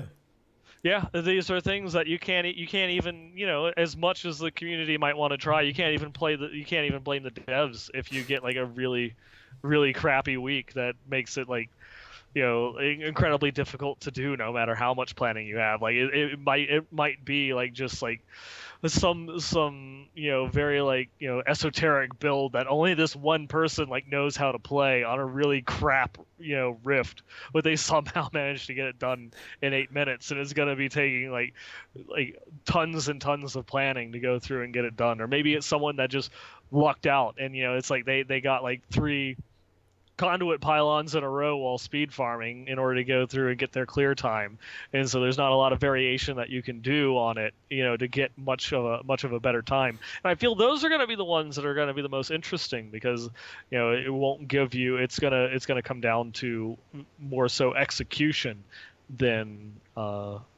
knowing something that the original Rift Runner didn't. Absolutely. Absolutely. This is such an exciting feature. I can't wait to get it. Unfortunately, this is one that feels like it's a few months away, unfortunately, or further away at the very least. So we won't have it anytime soon, but it is something to certainly look forward to. And when that goes on PTR, I'm gonna test the crap out of it. Hmm. Can't wait. Cannot wait to go through and see it. So that kind of brings us to the end of our panels. Was there anything else that we wanted to discuss BlizzCon wise? Um, no, I think that kind of wraps it a bit up as far as like the BlizzCon coverage. Now, of course, we've got a lot more thoughts and stuff that is going to be extremely difficult to try and fit in to a single episode, which we'll obviously be talking about more that goes on in the Definitely, future. Yep. definitely. Yeah, so I guess we can part two next time we gather here. But at the very least, there's some thank yous to be thrown out there because, like you Hmm. mentioned when we started this whole thing, it's a BlizzCon about the people. That is really what kind of puts the unique spin on each year, and makes it memorable. And we can't have done or had as much fun as we nearly had without the kind of cast and crew of everyone that we ran into and interacted with. So at least to start, want to thank our CMs, Brandy and Andrew and Blake, because they took really good care of us, helping with Hmm. logistics from start to finish. Brandy giving us a tour of Blizzard HQ, which was in its own right an amazing thing. Yep. I don't even know how much we can talk about that, but it's cool. Like if you ever get the chance, you gotta go. It's a I mean, as a Blizzard fan, like Mm. it's your home, it's your mecca. It is. It's everything that you would expect and more. It is the best way I can describe it. Yeah, say no more. So true. Um, and yeah, so those guys took really good care of us. It was really awesome. So thank you to them. Thank you to all the devs that gave us a lot of their time. That's another part of BlizzCon that's really cool is the fact that no one is really above anyone. The devs are just out on the floor walking around as interested in all the stuff as you are. And so we ran into, like we mentioned, Joe, Shelly a bunch of times, Wyatt Cheng, of course, our good friend. Hmm. Kevin Martins, we got to hang out with a lot more this year, which was really fun, really cool. Hmm. Matthew Berger for and shoot, why am I forgetting what's Julia's last name? Humphreys. Yes, Julia Humphreys and Matthew Berger. Thank you to them for giving us our interview, which like came together last minute, but they were really going to bat for us to get it. So that was really great. And then the whole D3 team, like Jason Hughes, who recognized us and ran into us on the show floor. Hmm. Who am I forgetting? Like Zavin, Neil.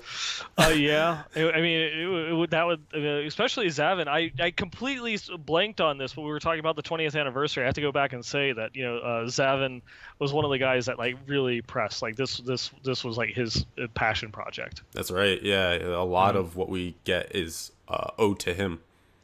Yeah, I mean, we didn't see him at the con, but when we were at walking around at headquarters, we bumped into Richie, That's right. again from last year, and it just, there's like, I don't, there's too many people to name, It's so you true. know, all the people that we got to meet and connect with, and just talk with, while we were there, both like new and old. Mm-hmm. Mm-hmm. So some of the people that we ran into that aren't on the development team anymore, and kind of remembered us, so that that we got to talk with for a little bit. That's right. Yeah. It's tough. Throw out everyone. We don't want to forget anyone, so it's tough to like Yeah. say all the names and stuff. But even our own crew, like Dread Scythe for all the hotel stuff, Monstrous for being Canadian, um, Miss Cheetah for showing us what rum and wine mixed together can do. It's Oh God. a powerful brew. Yeah. um, even and like a lot of the fans of the show, like you mentioned, Knight, we hung out with him a ton. Dark Hmm. Lighter, we got to hang out with, got some pictures with him, and he picked up some Yeah. free swag. Hmm. Camille was there again, like just so many people. Juno Reactor, KSB Hmm. Podcast, Reddit mods, everyone. Sorry if I It, forgot. there was a Flux sighting there too. Yeah, Flux, we saw Flux as Yeah. well. We didn't get to hear any more about his demon hunter, unfortunately. He was out of He was stores. he was in business mode. That's right. And of course, like Shadow Vapor, who comes in here and trolls us all the time, Yep. threw together a jar of items for a few of us, and Yep. and Paul for doing like a lot of the photo stuff and the recording stuff, and Those two, I mean, special things definitely have to go out to Adam and Paul on that one, just for everything that they did for like the video and audio work, for like all of the interviews, little spot interviews, the get-togethers, the first impressions and stuff like that, and then carrying around all of that equipment the entire convention. yeah, So definitely thank you to you guys. God bless your legs, Yes. because we were just tired walking normally. uh, Oh my goodness. And oh yeah, and Riker. How we could forget Riker? We saw him again, hung out with him a bunch too. So special shout outs to that guy. But yeah, sorry for anyone else we didn't mention. It's not on purpose that you're being forgotten, but mostly from fatigue and overload of awesome memories. Good stuff. I want to ask you, we are running a little low on time, unfortunately. Do we want to potentially push emails to next week, but Go ahead. announce our fun thing that we are doing for the people? Yes. Yes. Okay. I like that. So we'll do the emails and community stuff for next week. But with what we're about to talk about, trust me, it'll be worth it. All right. So yeah, sorry for those who have written. I know you guys probably have a lot to talk about, and some of them are BlizzCon related, of course. But next week, or next show, I should say, will probably just be BlizzCon Part 2, so it'll all fit together. But like Neinball said, we have something really special for you guys. If you're watching the live stream / video of this right now, I'm holding up some coins, and some of them are upside down. Dun dun dun. But these are the Diablo commemorative anniversary coins that Nevelistis put her hard work and effort into to get for everyone who played the demo and then some at the show. You were able to get one for free, and they are really freaking cool. You can probably see the detail there, but they're even better to see in person. And that's where you gained the opportunity to potentially win one of these, which is great if you didn't get to attend BlizzCon 2016. We have 2 of them to give away here in this particular contest. And Neinball, something near and dear to you, what are we tying this contest to? We're tying this one to the Necromancer, because this was probably one of like the biggest questions that we got from the developers asked to us, was feedback about the Necromancer. They've got 6 skills, I guess 8 skills, out of 200 that they've done. They need ideas. And so that's what we're going to go through and do. We're tying this one in. It's a nice, great giveaway for fans in our little community here, but it has a purpose, because this is stuff that we're going to funnel over to the developers. Not saying any of it's going to pan out, but they're looking for feedback. They need feedback and data on what they're going to do as far as fleshing out, the rest of the skills for the Necromancer is, and you all are going to be a part of that. Woo! That's right. So what we have for you today is this challenge. We want you to design a Necromancer skill. Now, you don't need to have art credentials for this. You don't need to go balls to the wall, but you can if you want to. That would be even better. You can animate it if you want. That'd be sick. Won't hurt your chances. No, not at all. But we basically just need a name for the skill and what it does. You can have numbers attached to it. You can have, crude drawings, tea leaf demonstrations, clay animation, harken back to the D1 days again. Whatever you want. And you can throw runes on there. You can do a passive. Like, the sky's the limit. So we just want you to use your creativity to create something that the Necromancer could do or use skill-wise. And we will pick 2 of our favorites. Of course, we'll probably mention plenty of honorable mentions and things. Like Nine said, we will, funnel a lot of these ideas to the right place, because that is the goal of this whole thing after all. Drumming up. Go ahead, sorry. Yeah, I was about to say, it's something that we definitely, as long as it's more than just a name and like does X damage, if it's anything a little bit more developed or imparted from that, I think we're definitely going to, put that as outreach and like send over to the developers as feedback for, here, we tapped our community for their feedback and their thoughts on the skills and such, and this is what people came out with. So here's what we can offer to help with the development of this new class, plus cool coins.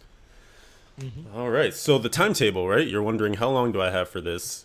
You will have 4 weeks from this episode. So even though you'll probably hear this a little later, depending on if you're iTunes Stitchering or YouTube VOD or whatever, 2 or 4 weeks from, wait, what did I say? 4 or 2? 4. 4. Yes. Okay. Sorry. I'm losing my mind. 4 weeks 3, from sir. today. 3? Wait. 5. What? 3? 5? 100? 4 weeks from today. And we, of course, like in the next 2 weeks when we do our next show, we will give you a reminder on that show. So that's the purpose of the 4. But yeah, you have some time, essentially a month. Get your ideas and creative juices flowing. Send an email, westmarchworkshop@blizzpro.com. And we will hold all those entries and then eventually pick an awesome one. Actually, pick an awesome 2. Awesome 2. Yeah, we have 2 to give away. And so just to nail it down, that means November 30th. There we go. Is going to be the week. Is that 4 weeks? Actually, no. Go further. 2, 3. So that's 7th. December. Yeah, December 7th. Sorry, December 7th. So just ignore what I just said. And so we have until December 7th. I guess we need to like actually make a cutoff time. So it's going to be like 5 p.m. Eastern. On December 7th is going to be the cutoff for entry into it, just so we've got time to, go through all the submissions and find the ones that we like. Sounds good. And and hopefully be able to see some mock-ups and or drawings and throw them into the stream. Oh man, I'm excited. I think it should be a good one. Mm-hmm. All right, and I guess with that, we're ready to close things up for tonight. Yeah. And this is just like the tip of the iceberg. Mm-hmm. We've got so much more to go and talk about with everything that we've learned. Oh yes. And we haven't even started talking about our thoughts and experiences that much with the PTR and the changes in there. Yeah, there's still a whole PTR out there. Yeah. So yeah, I guess with that we're gonna go through and close it out. So if you want to know where to send in those item submissions, it's or not those item submissions, but those skill submissions for the Necromancer to win those highly coveted commemorative challenge coins. It's going to be Westmarch Workshop at blizzpro.com. We normally have people that will go through and tweet us items or suggestions on our Twitter account, but for this one, you're going to have to send us an email. So for this particular giveaway, please forward everything to Westmarch Workshop at blizzpro.com for your submission into this contest. And you, of course, can feel free to send all of your feedback, comments, and concern, your items of the weeks over to our email address. But we are also on Twitter. We're at the WM Workshop. If you want to go through, follow the show, and see what it is that we have to say in between episodes, or keep up to date when we're going live. You can also go through and tweet us your items and such there. Just not this contest. You will have to email the show for that submission to count towards the contest. Mm-hmm. And then for those of you that listen to us on iTunes or YouTube, we do have a live stream. It's over on twitch.tv/BlizzPro. We stream usually every other Wednesday night at 9 p.m. Eastern, 6 p.m. Pacific.